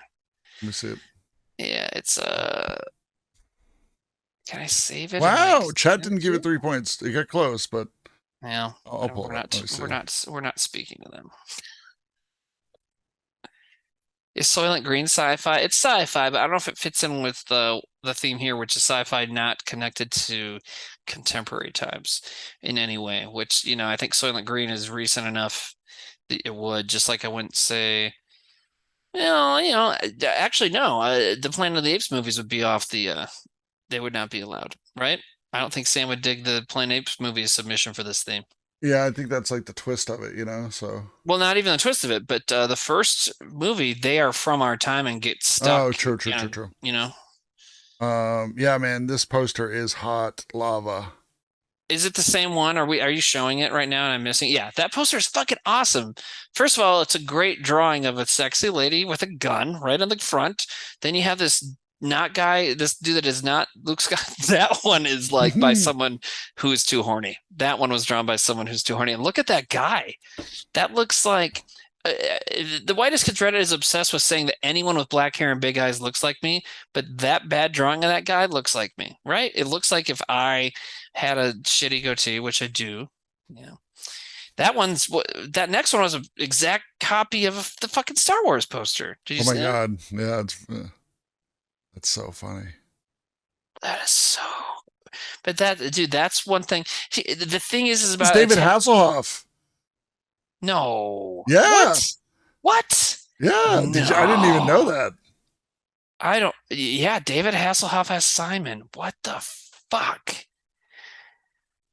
Oh. You could have been the bad dude from Star Crash and crushed Mad Puss. Yeah, dude. Oh my God! Look at this one. Oh, this looks like R2-D2. Where? In this poster. Oh, your head's in front of the R2-D2 part. All I see is the titties. Well, that's the important part. Let me see. There we go. Oh, there we go. Yeah, that does look like R2-D2. Also, there's cool titties. It's like heavy metal. It does. It does. That is what that one was. I mean, that's what I love about Italian genre movies from that era. They're just like, fuck it. We're going to rip them off, but they often tried very hard, Roger Corman's cult classic. Oh, Roger Corman did this? That's what it says. Wow. I want to watch so it right I'm surprised chat gave that 73% because I thought that was I don't have any respect for them anymore. I thought you guys were behind us on this. I'm giving that 2 points, and I would be like, I'm like, that was so sick. You're left. Can we do another point? You're left. Let's do it. There we go. And then I hit this button. Hell yeah. And then now it's 5 points from us. 2 points from chat. 7 points. And that goes to Rex Bosworth, Champion of Man. I was so excited jizzing about that movie I didn't pick out of the next trailer. That happens. You get swept up in it. Things are too good. Can't go wrong with boobs in space. Oh my God. The name. I wonder if anyone submitted Barbarella. Yeah. It's in there somewhere. Okay, Nate, please look at the list for a second. 24. They didn't already get anything played yet, right? No. Okay. That person? No. They did not because yeah. Oh, they asked not to do that one. They said don't do this one. Right, but then I'm gonna do the one under it. Yeah, go for it. 24. Okay. The Barbarella trailer is super long. Good to know. Oh yeah, because Lanja always puts the length in the trailers that he submits. Yeah, which is amazing. Yeah. Also, I would be worried about TOS with Barbarella. Well, I guess it's a trailer, but I mean, the opening. I don't think there's any tits in that movie though. Actual tits? Yeah, dude. The opening of Barbarella, the credits is Jane Fonda floating around naked, and yeah, it's not like. I don't think you see nipple. Yes, you do. Trust me. Oh yeah, I made sure of it once. Ruin some socks. You definitely toilet paper. I hate the environment. Okay. And that's what I say when I jerk off. I was like, fuck you, world. Anyways, let's watch this trailer. Fuck you, world. What? It's gonna be loud? Oh man, look at these graphics. Fuck yeah. Members of the original royal family were taken. Oh, look at that. The prince and princess. The king's only heirs.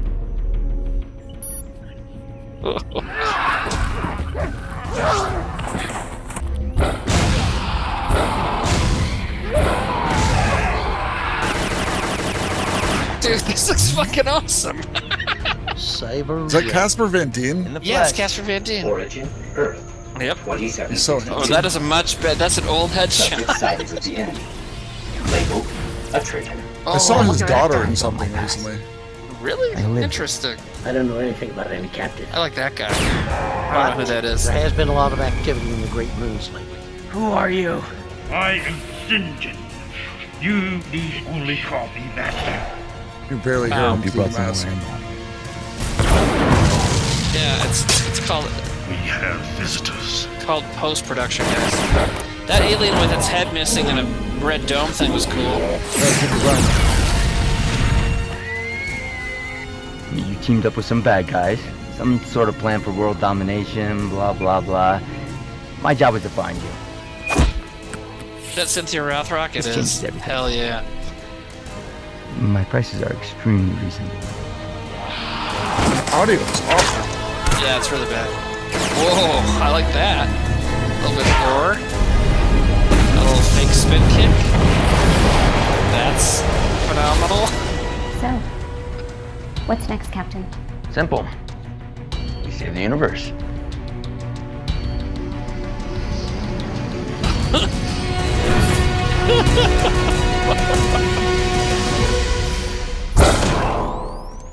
Wow. Wow. Man, we're getting into some good shit here.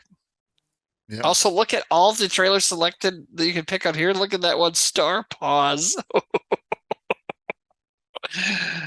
Oh my God. Okay, that was terrific. Right? Yeah. I mean, and no, chat's probably not going to. Do you think Casper Van Dien like goes to these movies and he's like acting and he's like he knows it's gonna be shit, or he's like, man, I hope they crush in post production? I don't know. The director's like, don't worry, we'll totally get it. And he's like, do you think he? The guy doing audio is these recording me with an scripts? iPhone. Yeah, dude. What the fuck? Do you think he takes these scripts because of Starship Troopers? He's like, you never know. Could be Starship Troopers. That's what I'm guessing. I wonder if like he did Starship Troopers and he's like, it looked just like this. It was like shitty. Yeah. But then it came out like looking, you know, And it's incredible. Slick. Yeah, yeah. I hear that a lot. I hear like, you know, actors will do something and not really know how it's going to turn out because, you know, yeah, money. Anyways, 2 points for me, no doubt. I mean, that was a fun trailer. Yeah, 2 points. I think his daughter is actually shit. the lead in Fire Yellow Jackets. That's who it is. Really? Oh, interesting. I was writing that name on the movie on my list. Star Raiders, The Adventure of. I don't need to write all that. I thought it was fun too, but The Adventures of Saber Rain. That's fucking. Thank you. That's so much good. It's 61% no, dude. Yeah. I think are they mad at me because I keep kind of being like they don't know what they're talking about? I'm just kidding. Here's the thing. I feel like there's a lot of people in Goobywood that like don't like the same trailers we like, and they still watch the show. So. Well, that's great. So, that's great. So 0 points from them then. 61% no. Is 0 no, points? No. That's 1 point. Okay. Wow. Okay, 1 point from them, 2 from me, 2 from you. Right? That's still 5 for Grimward. Yeah. Good job, Grimward. Hey, me and Nate get it. Yeah, we get it. The poll should be whether we'd sit on his face or not. Okay. On Casper Van Dien's face? Whose face? Would you sit on Casper Van Dien? Would you get your salad tossed by Casper Van Dien? We just don't like bad movies, Timmy. It's not you. You just happen to like garbage. Okay, Domino's Fleet. Again, fuck you. Domino's Fleet. This isn't your first day on the show. Yeah, they fucking suck. No. Hey, Domino's Fleet knows what we watch. Yeah, well, first of all, we don't like bad movies, Timmy. But this isn't about the movies, you fucking moron. It's about the trailers. And you don't know what I like. Plus, I just showed a bunch of movies I like, many of which are considered the greatest films ever made when this stream started. So suck my butt, like, all the time. Timmy. Yeah, dude, would you get seriously? your salad tossed by Casper Van Dien, though? You know, I mean, there was a time a few years back when I'm like, maybe I'm turning bisexual, but since then, you know, I've been like, no, I'm straight. I'm only into girls, but sure. But Casper Van Dien is very handsome. He's got a real good face. I mean, I still and you don't have to kiss him after he eats your bum. Well, I could kiss him before though, if I wanted to. You would kiss him before? Maybe a little bit, but here's the thing: so I do identify as straight, you could say, but yeah, Casper Van Dien's a handsome man, and I still say that if Timothy Olyphant showed up at my house and asked to use the shower, I can't 100% say for sure what would happen next. You know what I mean? problematic. Or hit the problematic button because the implications of that were sketchy. Like if he's What, like, "Hey, I really need to use the shower." Fuck Timothy Oliphant. Yeah. Oh, you think I would like it would not be consensual? Is what I was hinting at. No, I'm just saying I would like maybe I would hook up with him. It would be consensual. Plus, he could kick my ass. And plus, the other person I was about to say was Mike Coulter, the guy who played Luke Cage on the Netflix shows. He could kick my ass too. So no, these would be hot. Yeah, he's so hot, but he's also like a big muscle man. He beats the shit out of me. So yeah, be consensual. I think he's in a new movie too. He's in stuff all the time. He works a lot because he's, as we said, gorgeous. And he's a good actor. I thought he did a good job as Luke Cage. So yeah. He's in I forget the name of it. Never mind. Bland just says I would fuck up Timothy Oliphant. I don't know. He is older than me. I do. You would fuck him up with your mouth? I do have joie de vivre and bloodlust, but maybe he has bloodlust too. So you never know. Timmy's like, I finally get to use my bathroom peephole. Schwingles, did you know we made a sketch about that I wrote that we did in season 3? Almost like that, called Bathroom Camera. And it's like about me having a bathroom camera. I wrote it, so it's weird that you said that because it's like I wrote a sketch about me doing almost exactly that. What's up, dude? You doing another? Yeah, sure. Somebody throw me a number. Dude, all these California Pictures movies look 85. Fucking phenomenal. E5? Like 85. Battleship? Okay. 85. That's somebody promoting their own. 85 doesn't count. Oh yeah, that's about that 37. directly references a historical event. 37. Okay, here we go. Oh, interesting. Oh, I almost chose this one too. Have you ever seen this film in question? Yeah, it's pretty good. Let's see. And that one.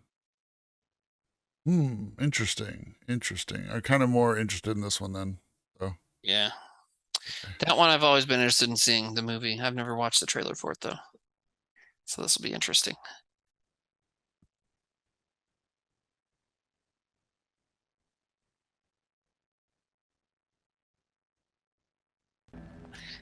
More of this kind of stuff.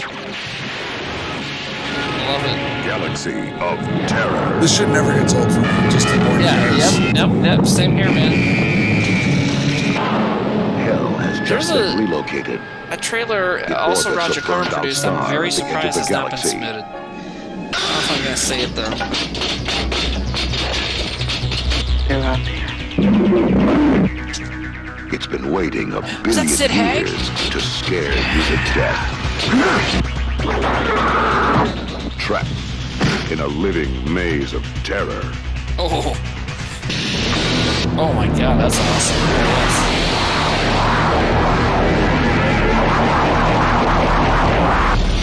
I'm pretty sure that's Sid Haig. That's the odds of us getting out of here. What are the odds? Fake Tom Skerritt.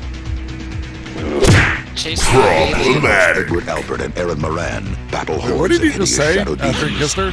Edward Albert and Aaron Moran. Right there, okay. What are the odds of us getting out of here? What are the odds? Stranded astronauts Edward Albert and Aaron Moran battle hordes of hideous shadow demons, encounter the razor-sharp living glass, brave the pit of doomed souls, just to discover the only way out is death. Whoa, that's pretty awesome. That's a big monster. That's a big monster right on your ship. Thank you for doing that. 11 tips. Awesome. This looks great. It is Sid Haig. Fuck yeah. Oh no. He's the oh yeah. Look at that. He's the clown from the Rob Zombie horror movies. I know some things. I know. Well, I don't know. Especially when it comes to horror. I know you're not a big horror fan, so. Anyways, that looked great. Galaxy of Terror. The ultimate horror in space. I thought it was better. I thought it'd be better. That wasn't a great tagline. Here's this girl just covered in cum. in space. She looks so upset. What are you talking about? In the still frame for the movie. Oh, I'm not seeing that. Oh. Wait, are you showing it on the stream or? I was. No, it's in the watch together. The still frame here that we can see. I don't see it. I see it says BG's on mine. Oh. I don't know what the fuck. Anyways, I should pick out a trailer. I loved that. 2 points for me. We've hit a very good cache. Is it cache or cache? How do you pronounce that word? Is it cache? I don't know. CHCACHE. Let's look it up. I need to know it now. Anyways, I've heard it pronounced both ways, but I don't know if the pronunciations mean different things. It's cache. The computer just told me that. Anyways, we've hit a good cache of trailers. Yes, no? Yeah. I mean, this I think is like our most solid submission period. Yeah, it's a good theme. Do I keep? Oh, we didn't finish giving this one points. I'm sorry. No, chat's still going on it. Go. You said 2 points, and I feel like I want to give it 2 points, but I just feel really slutty because it's like it's got lasers in like space, and I'm like, yeah, 2 points. Yeah, but I mean, the thing is it also? I mean, it was a great trailer. You know what I mean? Like, so why not? You know, it's okay. This is, like you said at the beginning, this is a good night. You know, it's a good submission night. Chat gave it 3 points. See, here's the weird thing, that chat gave it 3 points, and I'm confused why chat would give this 3 points and not some of the other things. So I on the bubble, I'm going to give this 1 point. I'm going to give this 1 point. Okay, you and I are never on the speaking bubble. again. You and I are done. Okay, so was that your choice? You picked that one. I did. Yeah, I did pick that one. So that was 6 points. For me. Yeah. Yep. Total 6 points for Lobaka. Censored version of a trailer for a Roger Corman film that had a young James Cameron on the crew and borrows heavily from Alien. Apparently, to avoid an X rating, they had to edit out shots that made the sex scene seem enjoyable. Wow. Totally healthy outlook. Interesting. Well, what the fuck? Lobaka, it's not 85. We kind of randomized the list, not based on submissions. Okay, this is saying it's TOS safe, so we're gonna. I gave that 1 point just to spite chat. Yeah. Well, no, I mean, also like it didn't. It missed some things. Like I was hoping for like an ill tagline from the narrator, and then like when he kissed the girl, it was like never play the odds. And like I was just there were just tiny things that I wanted more. Right, Visually, it was great. Play the great. trailer so we don't have to stop. So we can stop listening to you be wrong. I'm just kidding, man. Are you mad at me now? No, play the trailer. I've got my hand on the button waiting for you. Columbia Pictures presents Heavy Metal. A trip beyond the future to a universe you've never seen before. A universe of mystery. A universe of passionate fantasies. A universe of terrifying evil. A universe of magic. Heavy Metal.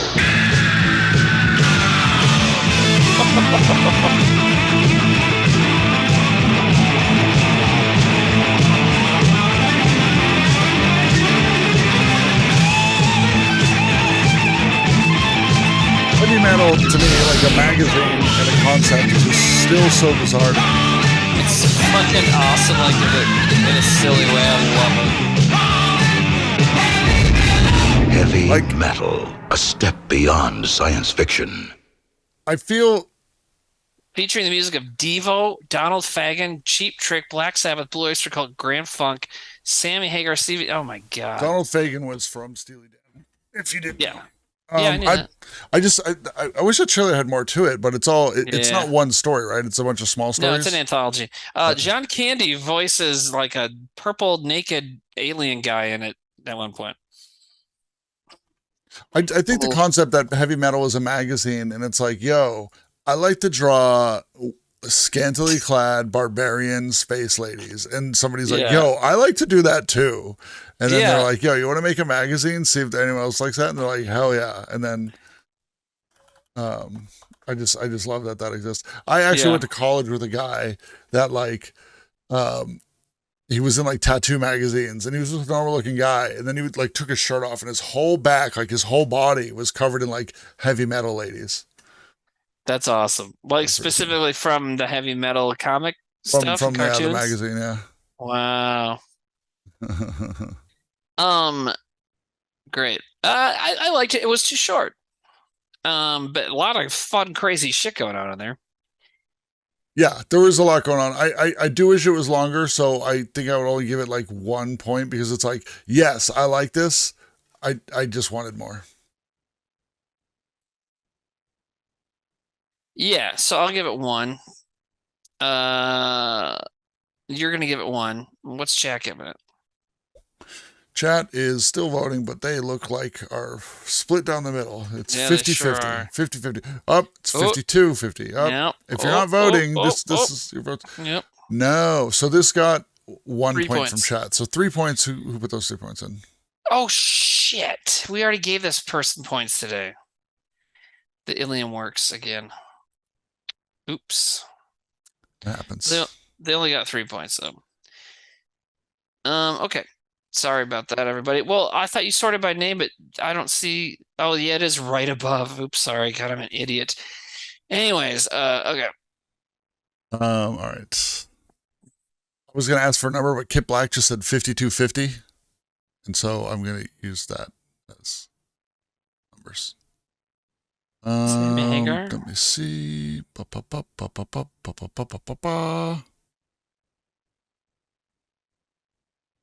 Interesting.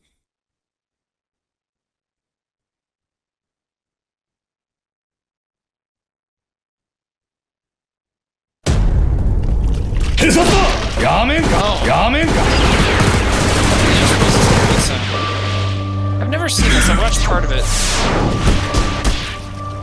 Everyone says the live action one is so much better than the cartoon. 自分の名前も知らねえ野郎がゴーストのない人形は悲しいもんだぜその気になれば体内に埋め込んだ化学プラントで代謝の制御、知覚の鋭敏化、運動能力や反射の飛躍的な向上。もうこういう筋合いじゃないわ。疑似体験ってどういうことです？奥さんも子供も癒しない。全部偽物の記憶で夢のようなものなんです。あなたは何者かに利用されて政府関係者にゴーストハックを仕掛けてたんですよ。こいつは電脳犯罪史上最もユニークと評されたハッカー人形使いだ。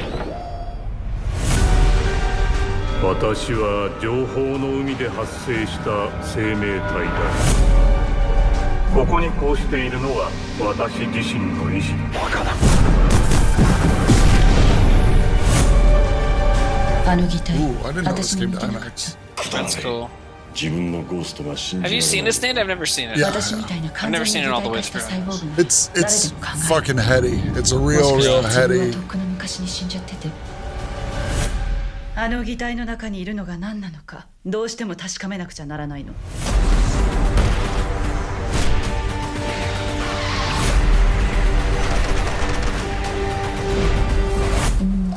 ら鏡を手見るごとく、見るところ心なり。 Whoa. I liked it, and plus it's a little different from the last like hours worth of trailers where we got into some kind of Night schlocky Dan. stuff, and there's something very, very sleek and cool, you know. Yeah, I kind of it's like a. I don't really remember the background. It's like a future kind of Tokyo, so I don't know if it violates any Sam's rules for this, but I'm gonna allow it. Far flung enough that it wouldn't, you know. Yeah. It's worth watching as far as like it's in the pantheon of Japanese cartoons that are great, you know. I've seen it a couple times. It is heady, and heady can be boring. So you have to really be open to like the concepts of it. And as like, you know, some Japanese cartoons definitely get super weird. This one gets super weird, you know. It's a fictional city. Okay. You think it fails pretty hard in the show don't tell method of storytelling? Panini says it has a shit ton of world building, which was Sam's whole thing. Yeah. Yeah, it really does. That's true. An anime film season on your stream? I don't know. I think it's one of those like nerdy subcultures that people get too hype about, you know, and things don't have to be that like serious, you know. People get really intense on it. It's like they're just cartoon movies to watch, you know. I like the movies more instead of having to watch 1,000 episodes of a fucking TV show. But so chat gave that 2 points. I think as a trailer, and yes, it may be a recut trailer, but the reason I like it is because it does give you more of the story. Like I remember the original trailer, and it like you didn't understand what was going on. So I do like this trailer because you're kind of getting a little bit of a beat of to like what, you know, Ghost in the Shell is and the motives and what the direction of the story is. So I will give this 2 points. Yeah, I like the trailer too. I would give it 2 points. Okay, that's 6 points going to Nyamix. Nyamix. Okay, so okay. There we go. Yeah, we'll do watch parties of short stop motion animation things. Maybe we'll do some more animation month, you know, maybe January or something, but I do want to hit some of these interesting weird ones like Mad God. Yeah, you guys will have fun watching that. Akira's the shit. Every time I watch Akira, I see something new and different, and it fucking crushes me. I'm bummed out. Oh, I love this movie. Yep, I haven't seen it in a long time. I think this is a good trilogy. I do. I love it. I talk about this a lot. This movie is bonkers, though. I love it. But anyways, I'll watch the trailer. On all those worlds who spoke of war as such this an one was my unsightly favorite thing. They never stood here. I mean, 3 and 1 are pretty similar. This is like, what the fuck? Sandy Newton, Judi Dench, Carl Urban. A dark army that will convert or kill every last human life. Unless they can be stopped. But sometimes the only way to stop evil is not with good. You must confront it with another kind of evil. I've never seen it. Who says that? Who the hell are you? Someone has seen it. Sure. The movie's awesome. Suck a butt. Where does he come from? Also, the Riddick series had some video games that were That's what I heard. I didn't play them. This guy who plays like the Carl Urban is so fucking underappreciated. Others like yourself. I love him. Nate, sorry. The guy who plays the Herald is really he's been in a bunch of shit. A test. Bird now or fall forever. Yeah. Wait, is that Christopher Eccleston? Monsters now? I am the monster. Okay. Escape from Butcher Bay. Yeah, that's the game. Yeah, I heard that's good. He's beginning to understand. I had read somewhere that Vin Diesel had like acquired the rights to this story and was gonna make more movies and games. Who is this man? Yeah. Vin didn't even fucking rush this movie. Is she? She's a great actress, man. She got into the Mission Impossible movie that she was in. Are you? That movie's not good. Mission Impossible 2. It's the worst one. It's way the worst one. Worst one. Margaret and I are talking about rewatching that series. She's like, yeah, and she's 11, right? Kids like stuff. They don't really get too critical of movies, but we're talking about like rewatching those because she loves those movies and she's excited to watch the new one when it comes out next summer. She's like, yeah, maybe sometime before it comes out, we should rewatch them. She's like, we can skip 2 though. No, you gotta eat your vegetables. Well, we watched it before. Gotta eat vegetables, bro. You gotta watch them. Anyway, so, you gotta suffer through it like everyone else. But we already did watch them. That's why I'm trying to tell you, but you're too busy. How can I make him mad to listen to me? I had to do it. Yeah, well, people think they need to because they don't think I'm a real person. They think of some cartoon that doesn't have any feelings.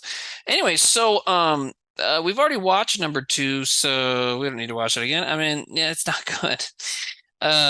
It's just... But none of that is Tandy Newton's fault, though. She's great in that movie. It's John Woo's fault. It is John Woo's fault. Yeah, which is too bad because a lot of the times John Woo's awesome. So I just think it was hilarious that he put doves in that movie too. And it's like, as we were watching, I was kind of telling Margaret about some of that. She's like, "Why? What is this?" I'm like, "Well, this guy likes doves." And when she said today she didn't like it very much, I'm like, well, is that because I was kind of making fun of it? She's like, no, I just didn't like how lovey-dovey it was. I was like, all right, my daughter's cool. Because it is. She's too jaded for that age. Well, I think when we watch other stuff, she enjoys like people falling in love and stuff. But like when it's done well and when it's funny and charming, it's not in that movie. It's overwrought. And just because the two people falling in love are extremely attractive, they think they can get away with being super syrupy about it for way too long and wasting too much of this action movie on it. You know what I mean? You should show her some sci-fi roms. What's that? Like The Time Traveler's Wife and Time After Time. Oh, okay. Well, Fifth Element is a romance, sort of. She loved that movie. She's naming her lizard after it, and a fan sent me, after a character in it, a fan sent me a nameplate that says, it's going to say Sir Roy Von Bacon and King of Laserball, and that is the name of the lizard, and it's from a quick throwaway joke in Fifth Element. Is that the blonde guy? No, everybody thinks that's the blonde guy. The blonde guy is some composer dude. Roy Von Bacon, King of Laserball, is like a big, jacked, like athlete-looking guy they walk by for just a second. Isn't he the guy that had like the curly blonde hair though? No, that's the deaf throw me the composer. gun, and he's that's the composer guy? That's the deaf composer guy. Yeah. He looks like a fucking composer. No, he's jacked. No, he's not. Watch the movie again. Okay. I mean, I'll look it up, but I'm 99% sure it is not that guy. That guy is somebody else. Because they talk about him a little bit, and they say that he's deaf. Like, it's not him. There we go. Hold on one second. Bear with me.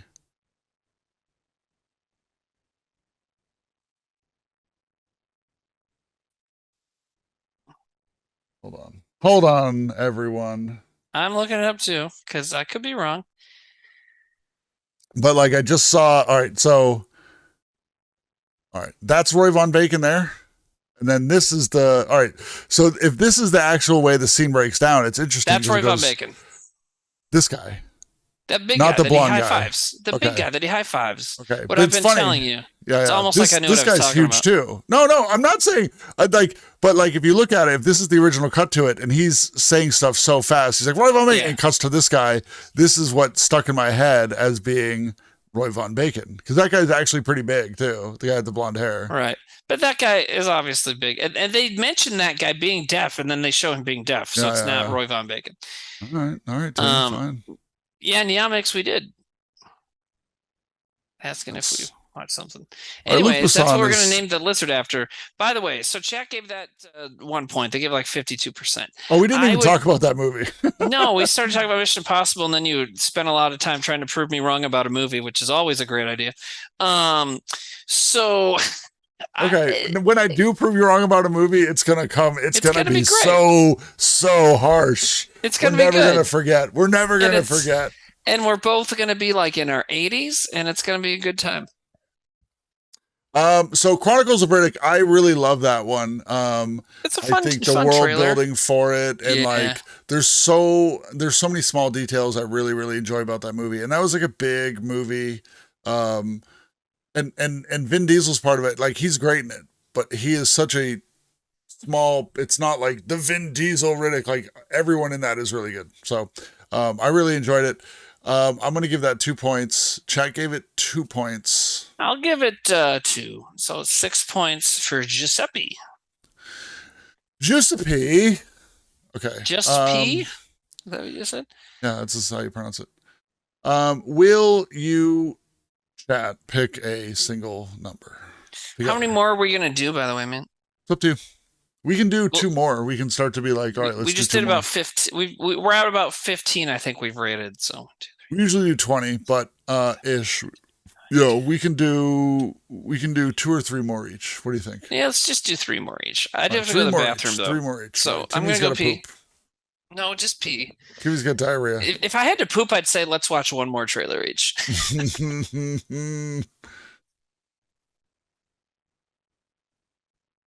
What's up, everyone? I'm going to need you guys to help me when Timmy's wrong about something to support me and let me know when he's wrong. So then we can call him out and then we can never forget. And then we'll update his lower thirds to say that he was wrong about a thing. What's next on the watch party? I don't know. It was kind of loose. I know I mentioned some things when we were watching the Alien movies. I'll probably do a watch party tomorrow night. I'm kind of feeling like getting that Valerian one out of the way, you know? Keep my Nate Blackus chat open? What does that mean?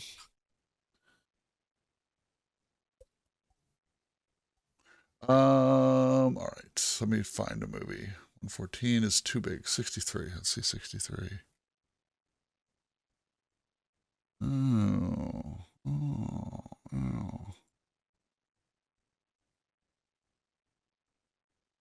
Okay.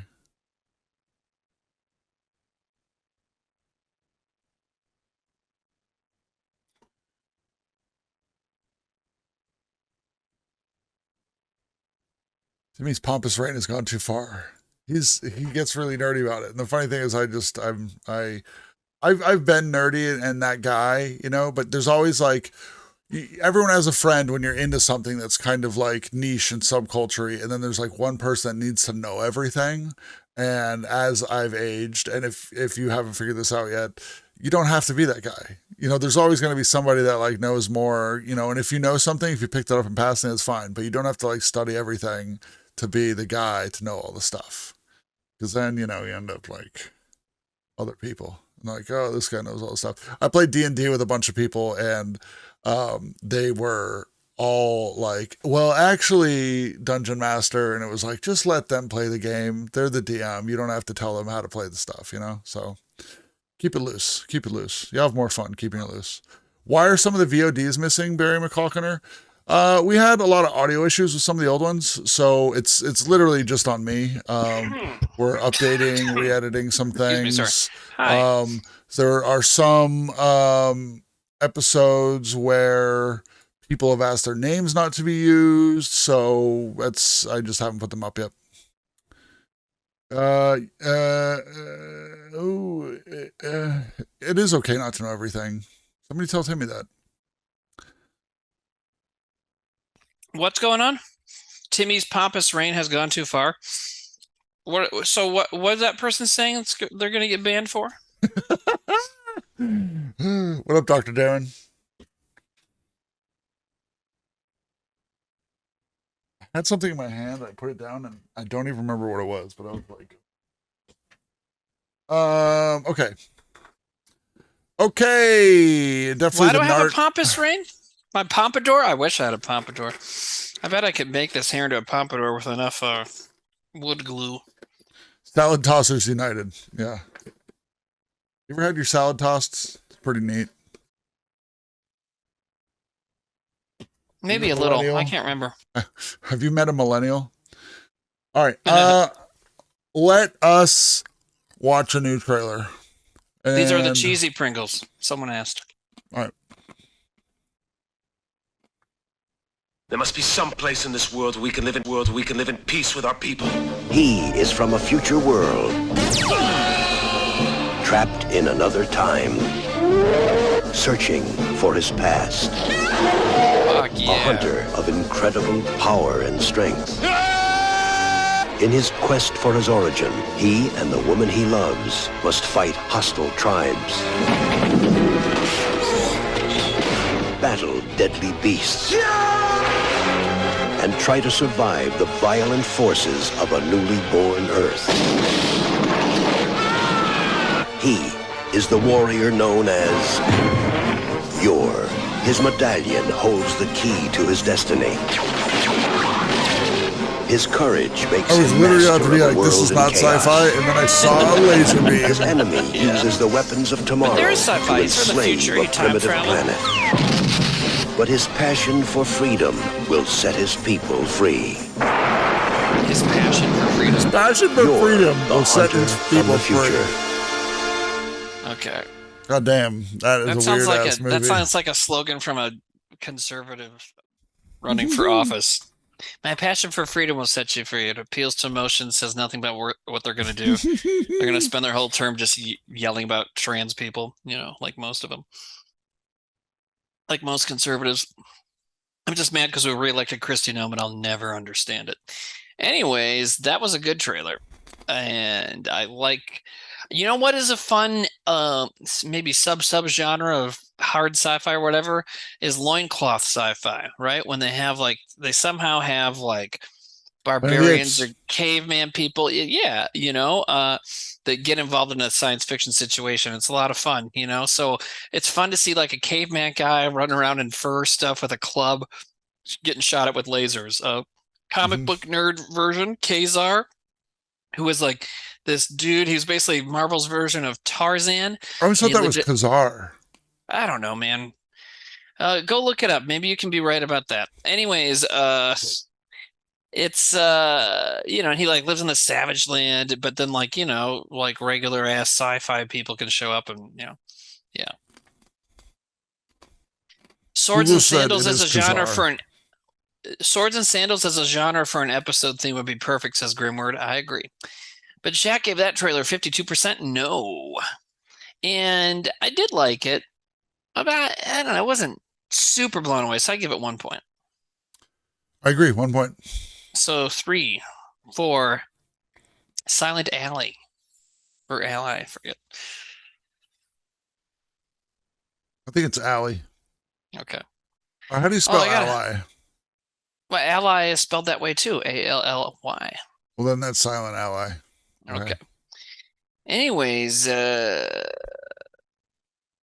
if the link is pink but not the name, what does that mean? Does that mean someone submitted before? That means it's been played before. It means they may have spelled the movie a little differently. It got submitted up here. That's somebody else. Again, these aren't in order. I would say just pick what you're feeling. Okay, I'll go with the one I was going to do then. Okay, here we go. Alrighty. And we may have seen this before in another night, but I don't think so. Here we go.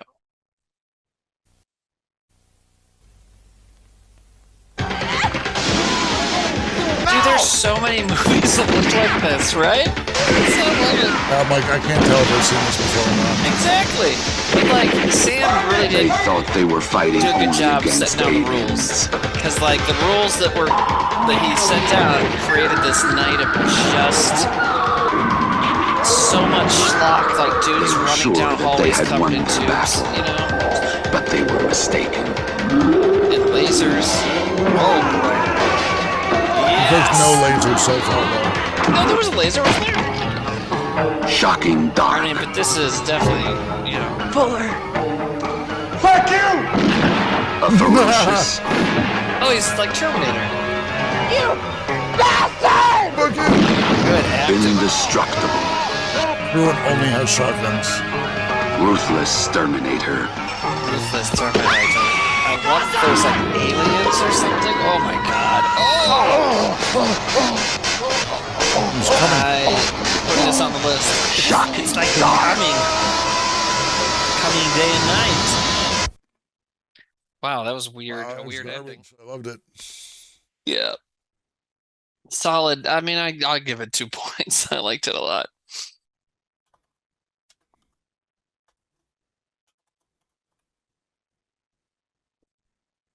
Where is that at? Oh yeah. Yeah, I'm gonna give that 2 points. It was short and sweet. What does chat think? Let's see. Do we care?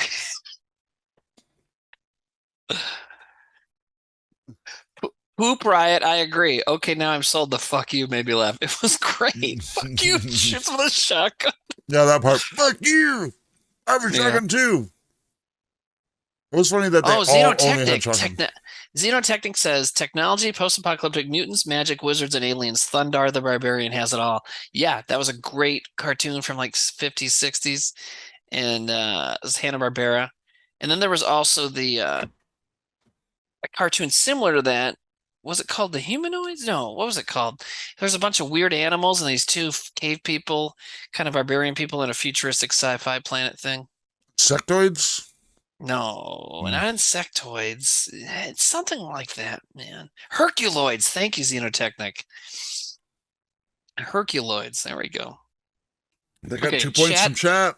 No, it's 51% yes. Is that 2 points? Yeah. Do we have to explain the rules? It's late. Suck my butt. What was that movie? Oh yeah, okay. So that was 2 for everybody, so 6 points, right? Yes, indeed. Okay. For Boner Honk Farts. I think we should pronounce Boner Honk Farts' name with the onomatopoeia like Boner Honk Farts, like we'd say it like that, or Boner Honk like that. Right? It's a lot of work. Yeah. Not for me. I'm a fucking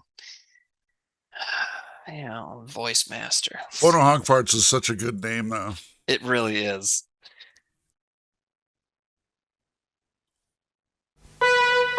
Make a boner noise? Uh-oh. I don't know if we're already getting back into it. What is happening right now?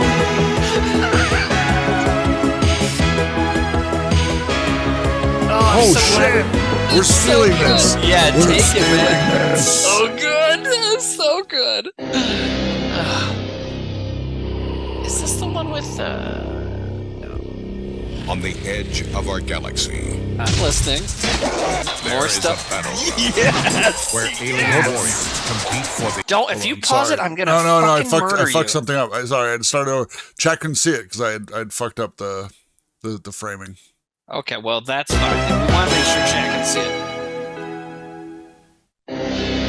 I thought you were gonna tell me a story, and I'm like, dude, a Minotaur's fighting. Shut up. On the edge of our galaxy. This fucking guy. There is a battle. Dude, look at this. You can't pause that. Look at this. This looks like Masters of the Universe. Yeah, dude, this looks fucking chill. Yes. You battle in the arena.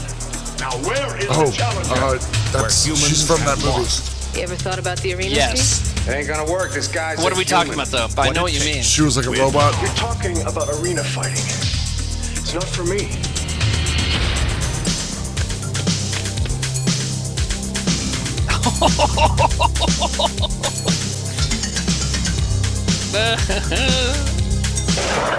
Listen to them, Steve. They're calling for you. You got speed, you got muscle. Yeah, I was just gonna say, I like that there's just hobbits. Nobody tells me what to do. Space hobbits. Someone tried to poison him.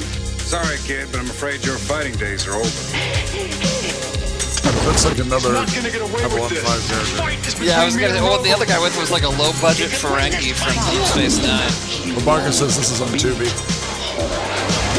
Good. I need it to be on Tubi. Now we kill him. That actually does kind of look like the actor that played Quark. Yeah. Arena. I mean, that's pretty straightforward. Like into it. Yeah. It gets right. Like, dude, like 10 seconds into the trailer, it's like 10 seconds into the trailer, it's like, hey, here's fucking Bugmen punching the shit out of each other. You know? Here's the thing, like a movie like that, you don't know, but they probably don't get cute with it. It's probably like a straightforward story that you expect it's coming. Yeah. You know, some of these people that remake these movies that fuck it up are like trying to be like, let's put it on its head, let's twist it. And you're like, no, like people kind of want to see something they're expecting, you know, like, yeah.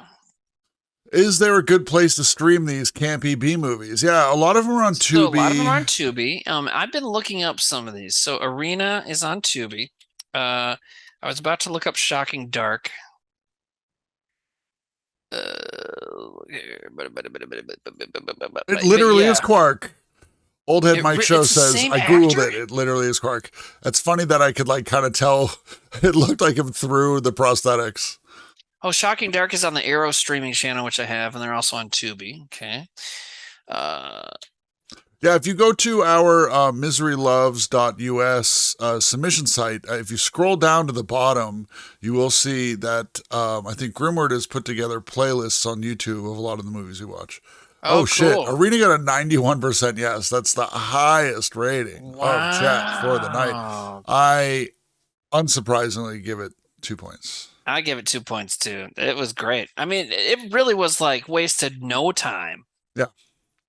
And the concept, yeah, the woman is from a movie that we watched on here that did very well, and I kind of forget what it was. It was like she was a robot, they were killing humans and stuff. I watched it with Sam. It was good.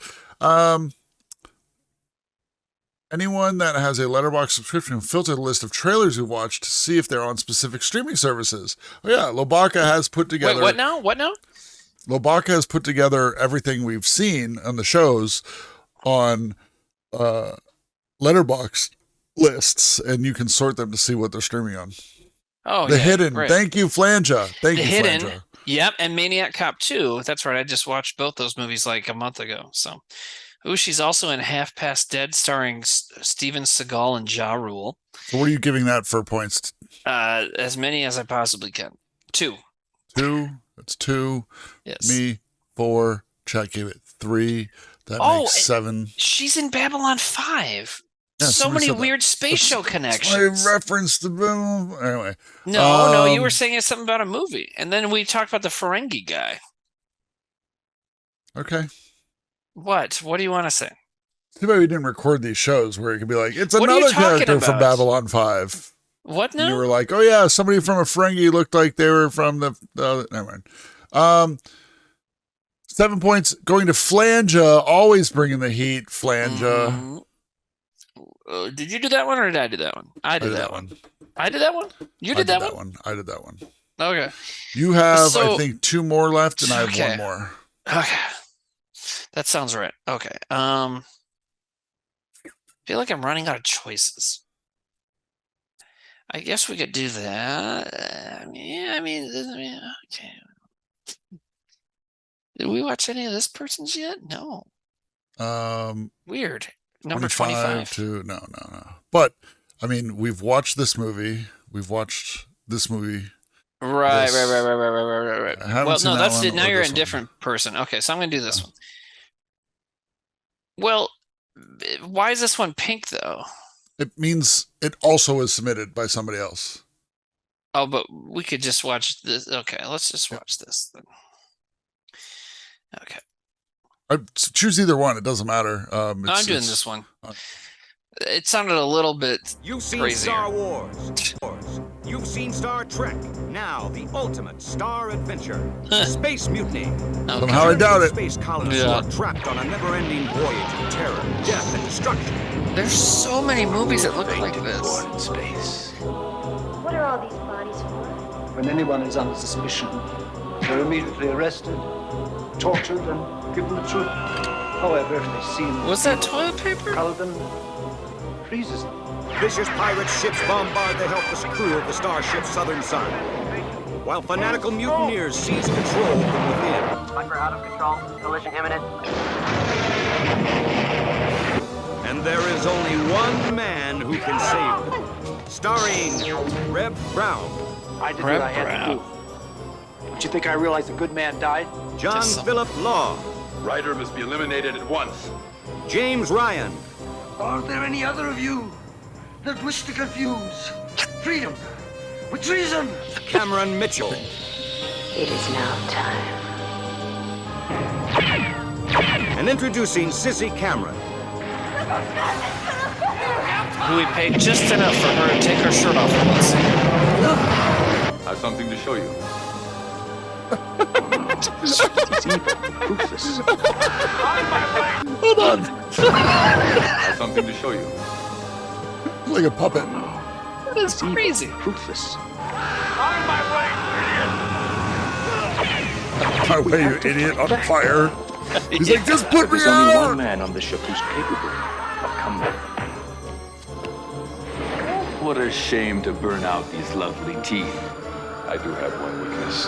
Pain. Nate, look at that. A laser that takes out your teeth. Boy, it looks like this gets a little rapey. No. What took you so long? Problematic. Got him on ice, sir. Definitely shows her boobs in this movie. Reb Brown romances the commander's daughter while holding off sadistic terrorists. Terminate with extreme prejudice.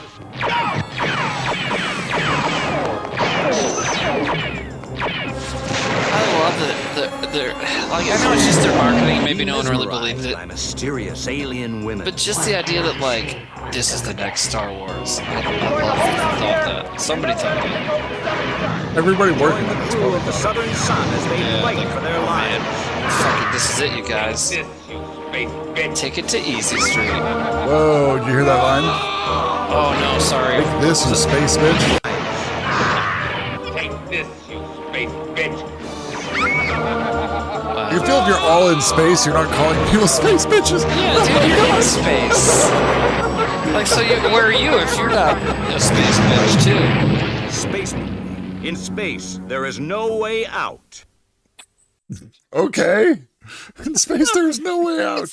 Holy shit. I love that. Dude, that was really good. Dude, what the fuck? Look at this. Holy fuck. That was my favorite one.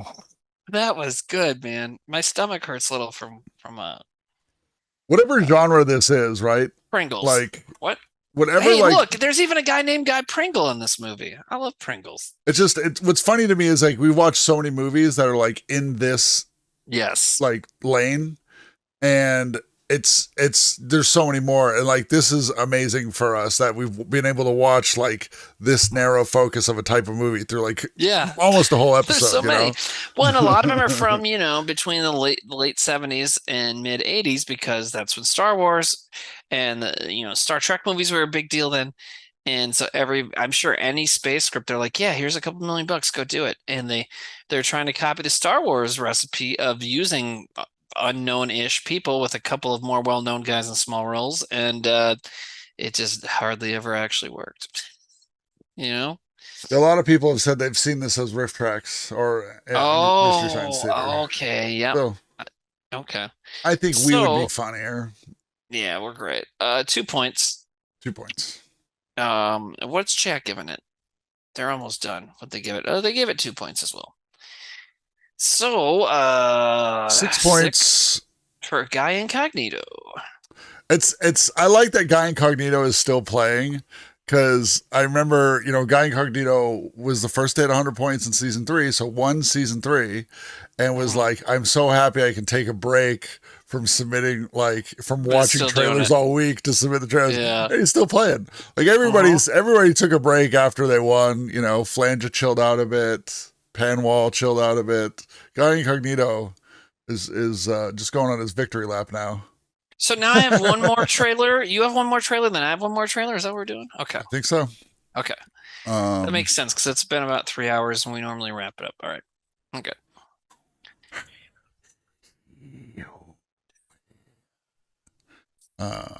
What are you gonna do? I don't know. I have been doing them randomly, but now I kind of just want to pick something. Somebody submitted Dark Crystal, but I think that's very much a fantasy movie. Yeah, yes, of course it's separated from our reality, but there's nothing sci-fi about it. It's a fantasy movie. Oh, interesting. What's up? You find something good? Huh. Yeah. I've never heard of this.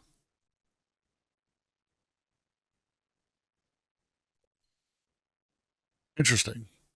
I have comments on this after we watch this.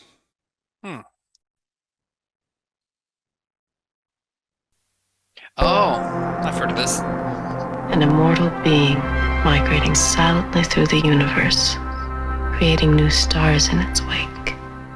Think of the secrets we could unlock. 8 scientists on an unauthorized mission. Would you have come if you'd known the truth? Aboard a possessed ship. Controlling them. If only we can communicate with them. Watching them. But he wants to hurt you.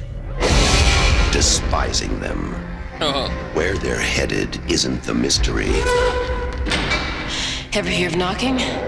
What's taking them there is... The ship is alive! What's going on? Whatever it is, it's got a big surprise coming. You think he can protect you?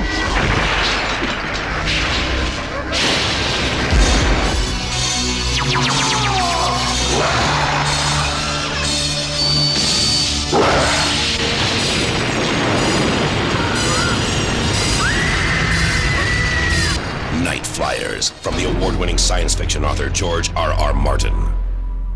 Science fiction author George R.R. Martin, 1987. Yep, so it's before, I believe the Game of Thrones book came out like right after that.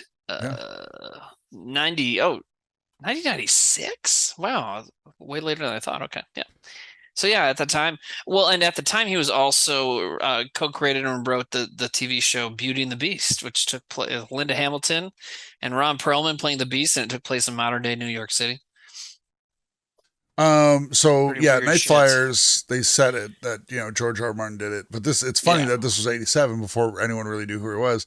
So Sci-Fi Channel, before they changed into the Scifi channel, and they were like, we're going to get away from science fiction programming. Yeah. They off the heat of Game of Thrones, produced a televised series for Night Flyers, and it's really fucking good. Except, it's really good. But it's only one season, and so it kind of leaves on this huge cliffhanger where everything's about to kick off, and that's when Sci-Fi changed their direction. So we'll probably never see a second season, but it's great. It's great. Well, I give that trailer, there's pretty good stuff going on there. Maybe I'm starting to feel burned out on this kind of material, though. But I get it. I get it, but I'll say as awesome as some of these have been. I just want to point out, what really sold me on this one was here, this frame here. I thought that was visually pretty amazing. This. That whole shit I thought was fucking cool as hell. But chat gave it a 60% no. So that only got 1 point. So bummer. I don't know. You don't know? Implicate what kind of pizza did you get? See, I'm talking about pizza now. I would say, I don't know. I kind of liked it though. I'll give it 2. Let's give it 2. You give it 2? I give it 2. So Chat 5. Gave it 1. 5. For Night Flyers, Bowser with sunglasses. Oh yeah, that's the White Kids reference. It took me a second.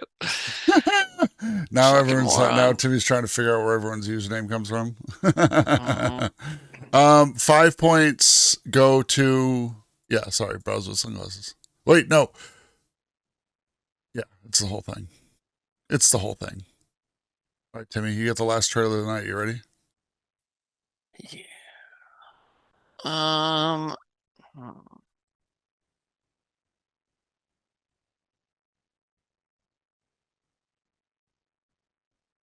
Oh yeah, I keep coming up to that one and be like, no, I don't want to watch that. I saw one that I wanted to do and I lost it. Oh, we could do this. Okay. Or is this? Yeah, I think this fits. I don't quite remember, but I think it fits. Have you guys watched this for anything else? Oh my God, it's a long trailer. Hold on, should I stop it? It's too long. Yeah, I think we have watched this actually. All right, fuck it. I'll do something else. I'm gonna watch the 3.5-minute trailer. It's midnight. Fuck it. Okay. Like I said, hey guys, don't. All right. There was something else I wanted to watch, and where the fuck did it go? Okay, we watched that guy. We didn't watch any from this person, and this works for this. All right.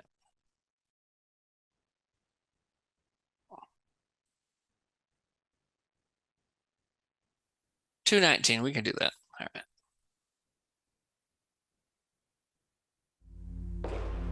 What's wrong? What's wrong? What's wrong? Oh, interesting. Are you now? I mean, I think it fits the theme, right?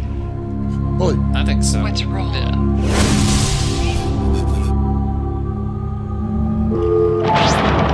Have you ever seen this, Nate? A long time ago. It's so funny that this is a Coppola-produced thing, too. Because they all went to school together. Yeah, you know. Be happy. It is weird, you know. Spielberg, Coppola, Lucas, they're all, Scorsese, all buddies, you know. My mate has been acting very strange. Kind of hot with the bald people making out. Milius. Milius? Yeah. What's his name? Richard Donner? He kind of know. I feel like he's kind of part of the crew. It's fucking crazy. No one can see us. This is City Pro. Oh, Donald Pleasance is in this. I haven't seen this in like 20 years. Alright.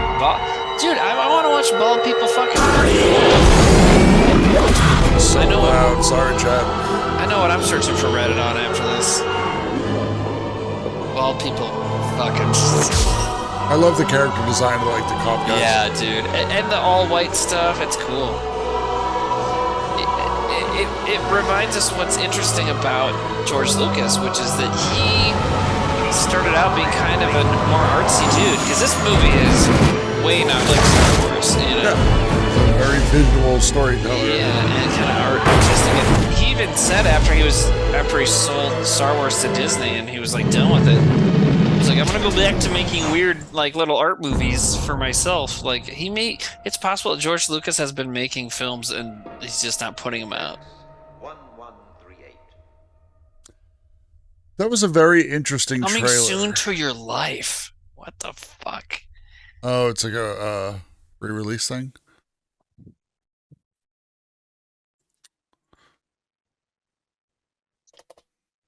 Okay. That was cool. I mean, it was way different from everything else we watched, and I enjoyed it a lot. So, what do you think? Yeah, super different. That I feel like if that came out today, it'd still look interesting. It'd be an A24 movie. Yeah. A24 should do more sci-fi. A24 has done good stuff, but they kind of are getting to a point where there's like an A24 thing, and they have to fight against it now. You know. Yeah, they have a style, like trope is not the right word, but you know. It's a house style, just like Marvel films, you know. So. It's cool. Like that trailer looked fucking cool. I would say it's a vibe. Yeah. You know, it makes me want to watch it too. I'm like, what is is this? Yeah, I'm giving it 2. Chat's almost up to 2. Oh no, they're definitely in the 2 range. They're getting close to 3. Shouldn't have said anything. Yeah, definitely a cool trailer. Oh, I shouldn't have said anything. That one backed out. Yeah, the motorcycles in the movie are really cool. Okay. The chrome faces, I love. 6. Like, I'm all about like a really cool designed character. You know, like visually. Yeah, the bad guys, the cop guys with the metal faces. Yeah. Very cool. We watch a lot of the sci-fi movies I'm watching this month. You know, it's like I'll always make a point. Like if the spacesuits are rad, I'm in. Mm-hmm. You know. Yeah. Okay, so that's 6 points for fudgy stuff. Okay. It's 12:08, so we gotta start putting the hammer down. Okay. 6 points for fudgy stuff. Mm-hmm. Hold on, let me do something real quick. Well, I know it's later where you are, but like I have I have therapy in the morning. I gotta talk about you. I gotta talk about you at therapy. It's gonna be a lot. So here's what's going on, chat. We gave so many things 6 points. But we only gave 4 7-point trailers. So this trailer of the week poll is going between 4 trailers only. Arena, Naked Space. We watched Naked Space today. That was Spaceship. It was like, oh yeah, yeah, I know, but I'm just saying it feels like a long time ago. Arena, Naked Space, Star Crush, and Seminoid. That is a tough fucking round. Holy fucking shit, man. Good luck, chat. Do you need me to read these off to you, buddy, or no? You got them? Arena. Well, I wrote Arena. I wrote Arian. Is that the same thing? No. Oh, okay. Arena, spaceship, star crash, and inseminoid. Inseminoid. Spaceship, you might want to say naked space or something so that they know it's the Leslie Nielsen one. I just said it and they're watching this. So anyways. It won't let me write the word naked, so I'm going to put NKD. All right, so also want to remind chat that if you are like, watching this while you're studying or working or doing something and you haven't really been voting, it still won't let me write naked. Wow. Hey, Grimward says, Timmy has a tribute to Zucchini Boys. Can we have a food theme soon? I think food is too broad, but Grimward's been also trying to do a food theme for like 2 years. Well, and they've also said that same comment about 14 times tonight, I think. And I finally remembered to ask. No, it's a good idea. I wanted to address it, but I finally remembered to. Anyways, I think home cooking. So trailers that have anything about home cooking in them. You know what I mean? And that'd be fun to do around Thanksgiving. The poll is up now. So what I was saying was if you're not paying attention and you haven't been voting, the poll is 3 minutes. You have time to stop what you're doing, pull out your phone, pull up chat and vote. And vote. And now, so Thanksgiving's not for a couple weeks though. So what do you think for next week? Dude, next week is the Sunday before Thanksgiving. You need a calendar because Thanksgiving is like not even 2 weeks away. It's like 10 days away. Whatever. So do you want to do home cooking? Well, I don't know if I'll be next Sunday. I probably can do it. If we can do it at this time again, I'll do it. So let's do it if that's okay with you. Can we do it 10 p.m. your time next time again? I know that was a crazy sentence. Okay. Probably. True Harm knows exactly where I'm at on this. Good job, True Harm. Yeah, we could do home cooking. Grimward, you don't have to apologize for repeating yourself. I'm just, being stupid. So what's the difference between like home cooking in a trailer and like food? Okay, so if someone's eating at a pizza place in a movie, it's not home cooking. Okay. I feel that Grimward wants the theme. How can you mean home cooking and food are... No, I'm talking about... You're saying they're the same thing? Because they're not. No. Okay. I'm talking about themes like trailers. So now people are going to have to find trailers where there's people cooking at home in the trailer. And we have to do a whole show or of just these... like eating dinners or something too. Okay. I mean, maybe we could just say it's dinner. I don't know, whatever. Dinner. I think dinner is good. Movies that were turkeys, Jay Nihilus, that's every single movie that we show. Okay, what about dinner? So you guys haven't done dinner yet? Any dinner kind of stuff? We'll do home cooking / dinner. Home cooking. I feel that Grimward really wants to do food because they already have the trailers. He's been sitting on trailers. Yeah, and a lot of people are saying home cooking is perfectly fine, but but I don't know. I mean, you don't like me and they do, so it's different. But no, you don't like me.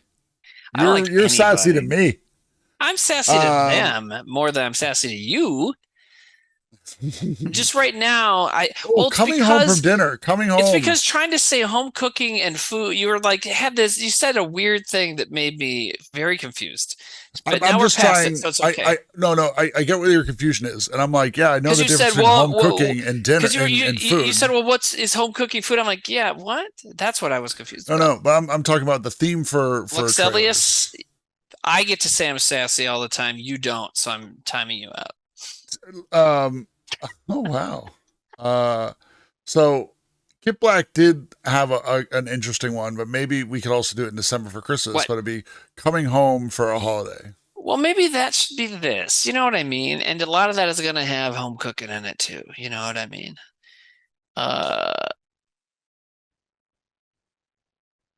So I don't know.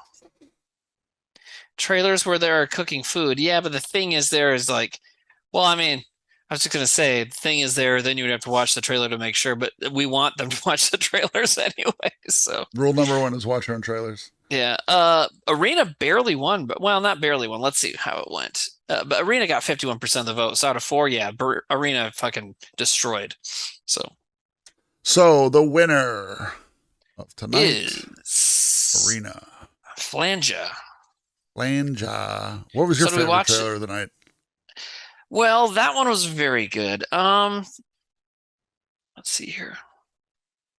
I really loved I loved the first one, The Time Guardian. I really loved Star Crash. I'm getting a lot of these movies mixed up in my head because they all have such fucking similar titles. Space Mutiny was okay, yeah, that one was all right. Star Raiders was good. You know, there's a lot of good ones. I'll tell you what, I think I like Space Mutiny better than Arena. I thought Space Mutiny was great. I think my favorite one of the evening, I mean, Saturn 3 was pretty crazy too. I think my favorite one was Supernova, the one with like the really weird music. Yeah, that was a very strange idea. I want to investigate that a little bit. Be like, what happened? Well, I want to point out too, is like, that's what the Trailer Boys is about, is that like that trailer was such a weird train wreck with the music, and maybe that music isn't in the movie at all. We're not, judging the movie, we're judging the trailer, and that trailer was so fucking bizarro, and that's why I think I like that trailer the most. It really was. Grimward says, I don't have many food trailers in mind. I'm just always hungry. Hey, I'm with you on that, pal. That's funny. All right. So home cooking / dinner. Wait, Robin, Tony got okay. Okay, what? Panini Mania. I'm going to watch that later. What's they talking about? Nothing. Are you horny? Is that your secret, Cap?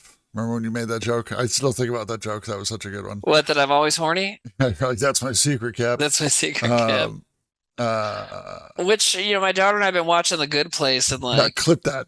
Clip Timmy saying, "Are you horny?" I really identify with what's her name's character, because she's always horny too. The main character, I forget the actress's name now. Home cooked meals, will that cover both cooking and eating them? I feel like maybe this is going to be too complicated, and we're going to spend a lot of time bitching about the topic. So maybe we should change it. You know what I mean? Mm-hmm. How about this? Okay. Family meals. Coming home for the holidays, something like that, right? Family meals. Dinner. What about we just say dinner time? Sure. Nobody submit that claymation Seth Rogen food items having sex with each other movie. I don't want to watch it. Because it has hot dogs in it and you have PTSD? You have hot dog related PTSD? Yeah, basically. But no, just because I don't want to see it. Oh, it is the main character's a hot dog of that, isn't he? Fuck everything. Fuck everything. All right. So let's do again. So don't submit until you see the theme updated in the submission thing. You can submit trailers to miseryloves.us. If you submit before you see the theme updated, it'll get wiped and we won't see it. So you want to wait to see where that is. I think we're going to go with dinner time. Dinner time. All right. And then I'll sing the They Might Be Giant song a bunch during the night. Waiting for a dinner bell, dinner bell, dinner bell, dinner bell, dinner bell, ring. Boner Hawk Fart says, when you're here, your family films. Yeah, any films where they eat unlimited breadsticks. Please, just any movie where they go to a chain restaurant. I wonder how many movies they do actually go to chain restaurants, though. Tons of them. You think so? Sure. Well, and what do you count as going to? Like, we just watched Close Encounters, and there's a shot of a McDonald's when the power goes out. So does that count? You know what I mean? No. So there's probably tons and tons and tons of. You mean when they go inside? Yeah. You know what? What? This isn't good enough for a trailer topic, but I think it's an interesting film question before we leave. What is okay? To answer this question, you have to remember a lot of movies, and maybe we're too tired and it's too late to do that. But in movies or TV shows, what's your favorite fictional restaurant? Like, what have you always wanted? Where have you always wanted to eat? Like a fictional restaurant? Because I know mine. What is it? Los Pollos Hermanos. I've always wanted to eat at Los Pollos Hermanos. That's a real place. They made it real after Breaking Bad, though. Good Burger. That's a funny one. Good Burger, which they also made Good Burgers after Good Burger. Mystic Pizza. Mystic Pizza is also a real place. Mystic Pizza, now that's different. That was real before, right? And then the movie was named after the place, I think. What's the ice cream place from Bill and Ted? Yeah, Ziggy. Well, the dish is called Ziggy Piggy. Yeah. What's the place called? Ziggy's? Oh, wait. The fucking pizza joint from Toy Story. That place looked fucking sick. Right? With all the space stuff? Never seen it. Pizza Planet. You've never seen Toy Story? And don't say I don't watch kids' movies because it came out fucking 25 years ago. So when I was still an adult. Yeah, I know. You're like 80 years old. Dude, I watched those movies when I was a teenager. We had a friend who was a manager at the movie theater. So when Toy Story 2 came out, we got like blunts and and whiskey, and we went into the movie theater at like 2 a.m, and he screened it for us the night before it came out because they already had the reels. It was fucking awesome. And we were like, this movie looks so real, but we were real high. We also watched Hannibal that way, which is not great. Especially after watching not the TV show, the movie Hannibal.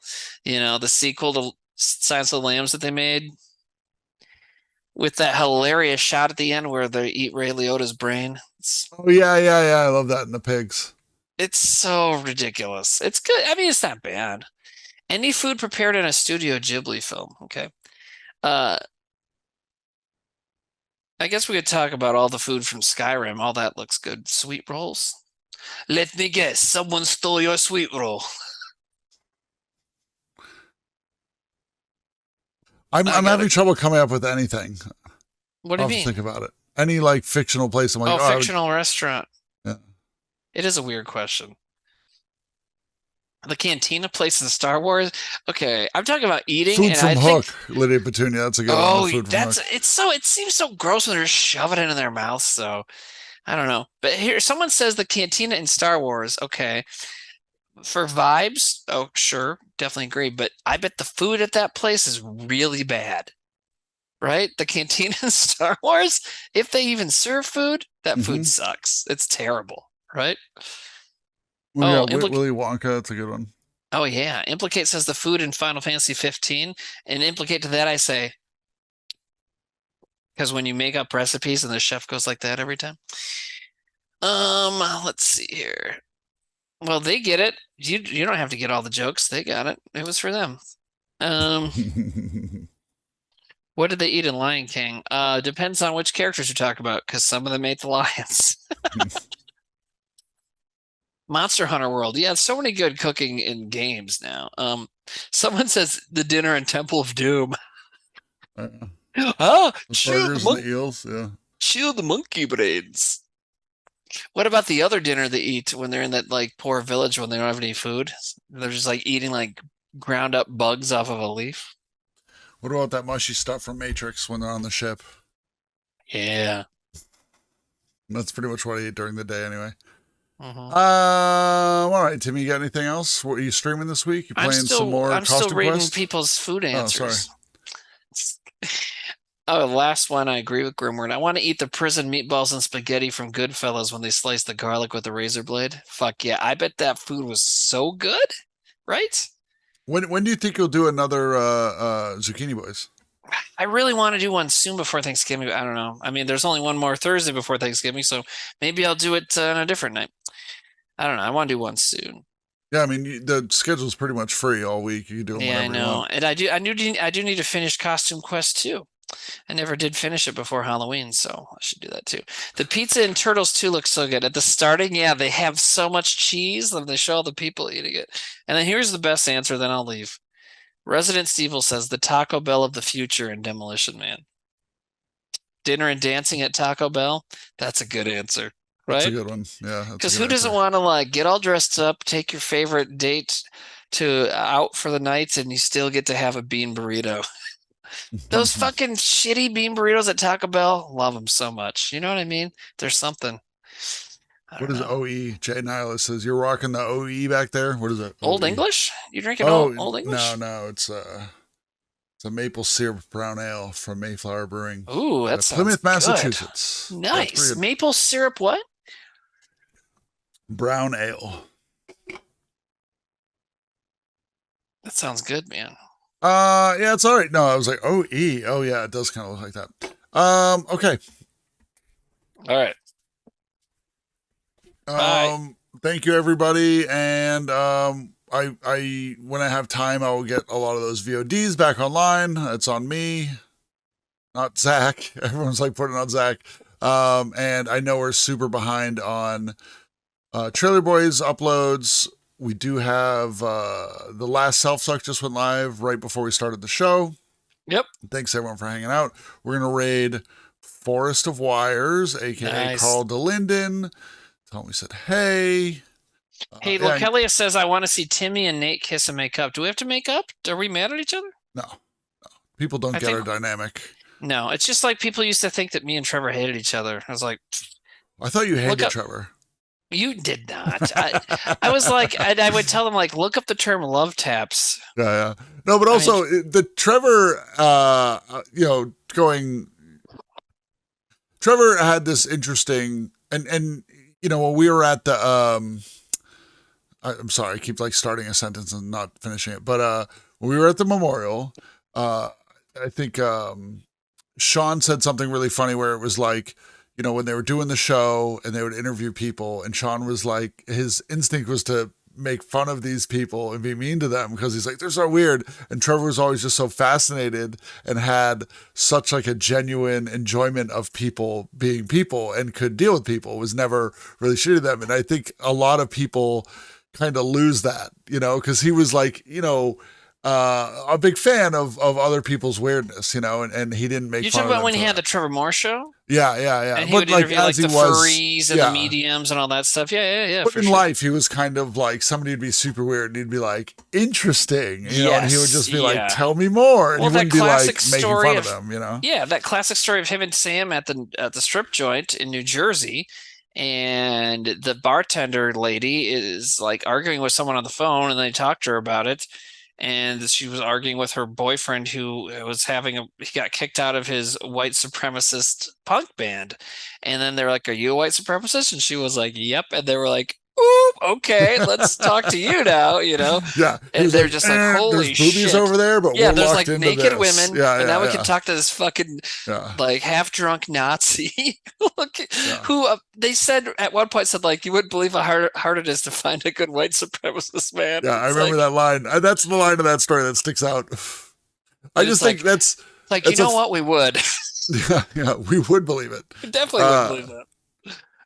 I would say, again, talking about parasocial relationships and stuff like that, that is a kind of small detail that I think people lose, is that he was like very interested in people's odd characters, but not in like a malicious way.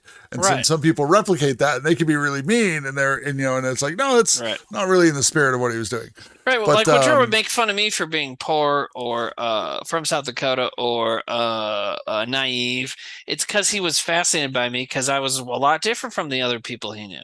But he was also very defensive of you as his friend. Yeah, when other people get on you, he'd be like, no, we're not doing the same thing, And he was the best out of all the boys. I love all the boys. Trevor was the best at making fun of me, bar none, hands down. And he just had the good zingers. He was the best at making fun of everybody, really. But I mean, he was really good. But it was always I got it. And in later years, he would like text me to see if he could make a silly tweet about me. And I was always like, yeah, dude, Yeah, that's another point that people He's don't like, can I really make a fat joke about you on Twitter? I'm like, fuck yeah. He's like, can I do it? And then there was like the whole 2 years where he pretended I was like this alt-right incel asshole and like tweeting about me like, yeah, Timmy said he doesn't something about how I was mad that they were going to repeal the Muslim ban or something. Just a bunch of make me sound like a horrible shithead. And it was pretty good. So he really loved the whole kayfabe of the stream thing too, where it was like you guys were yourselves, but there was also like the character of Timmy. Yeah, he was that the was heel. Different than Timmy. Yeah, and he loved. And I was a heel. That. I'm a heel here. Yeah. It's because I love movies, but I also want to come on here and make people upset. Yeah. Because I think it's just like for years now, it's like every Sunday I've been at home doing my thing, and I know that Nate and Sam are in here just doing whatever they want, and I don't like it. I was like hoping tonight would also be the night where we get the 4-man. I'd be like, oh, this will be really interesting. That'd be fucking insane. That's why I withdraw, and I'm like, oh, let me just, be an audience member for this.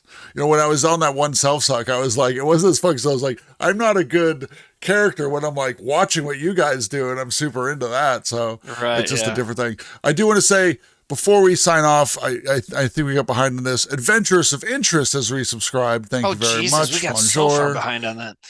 I Love Wildlife has resubscribed. It says, I love you guys. Grifolian has subscribed. Cheddar Goblin has cheered 510 bits. The Gina Style Nudes. The G Nasty Noodles. Okay, I said that totally wrong. Probably. Yeah. The G Nasty Noodles. Now that is also a reference that sounds... I'm just kidding, it's not. Hungover Monsters resubscribed. JSBX fan has resubscribed. Hey, you already did that one. You already did that one. I did that when he came in, but I didn't go past that.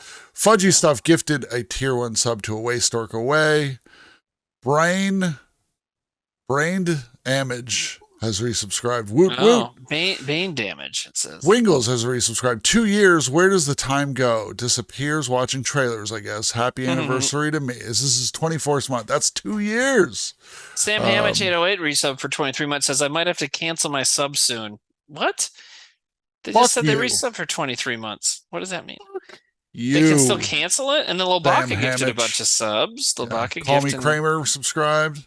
Implicate resub for 7 months. Thank you. With a little heart sign. Rondolian resub for 14. Beefy Pounder for 11 months. Okay, now we're caught up, right? Yes. Yes, okay. Thank you, everybody. Right. Nate, it's been real. It's been fun. Yeah. It's also been real fun. I hope you are available next Sunday. If we can do it at 10 p.m. Eastern time, I will be available. All right, let's try and get Sam and Zach in it. We'll do a 4-man. Oh my God, it's gonna be so hot. I'm gonna. I like that we have green screen and that it's only like a bus shot because I'm gonna be playing with my balls if we were all there. I'm just gonna be. I'm gonna have to kind of take care of business a little bit during it so I don't get too energetic. I'm leaving that in. We're not editing that out. All right. Have a good night, everybody. Bye. Bye, everybody. Bye, Nate. Bye, bud.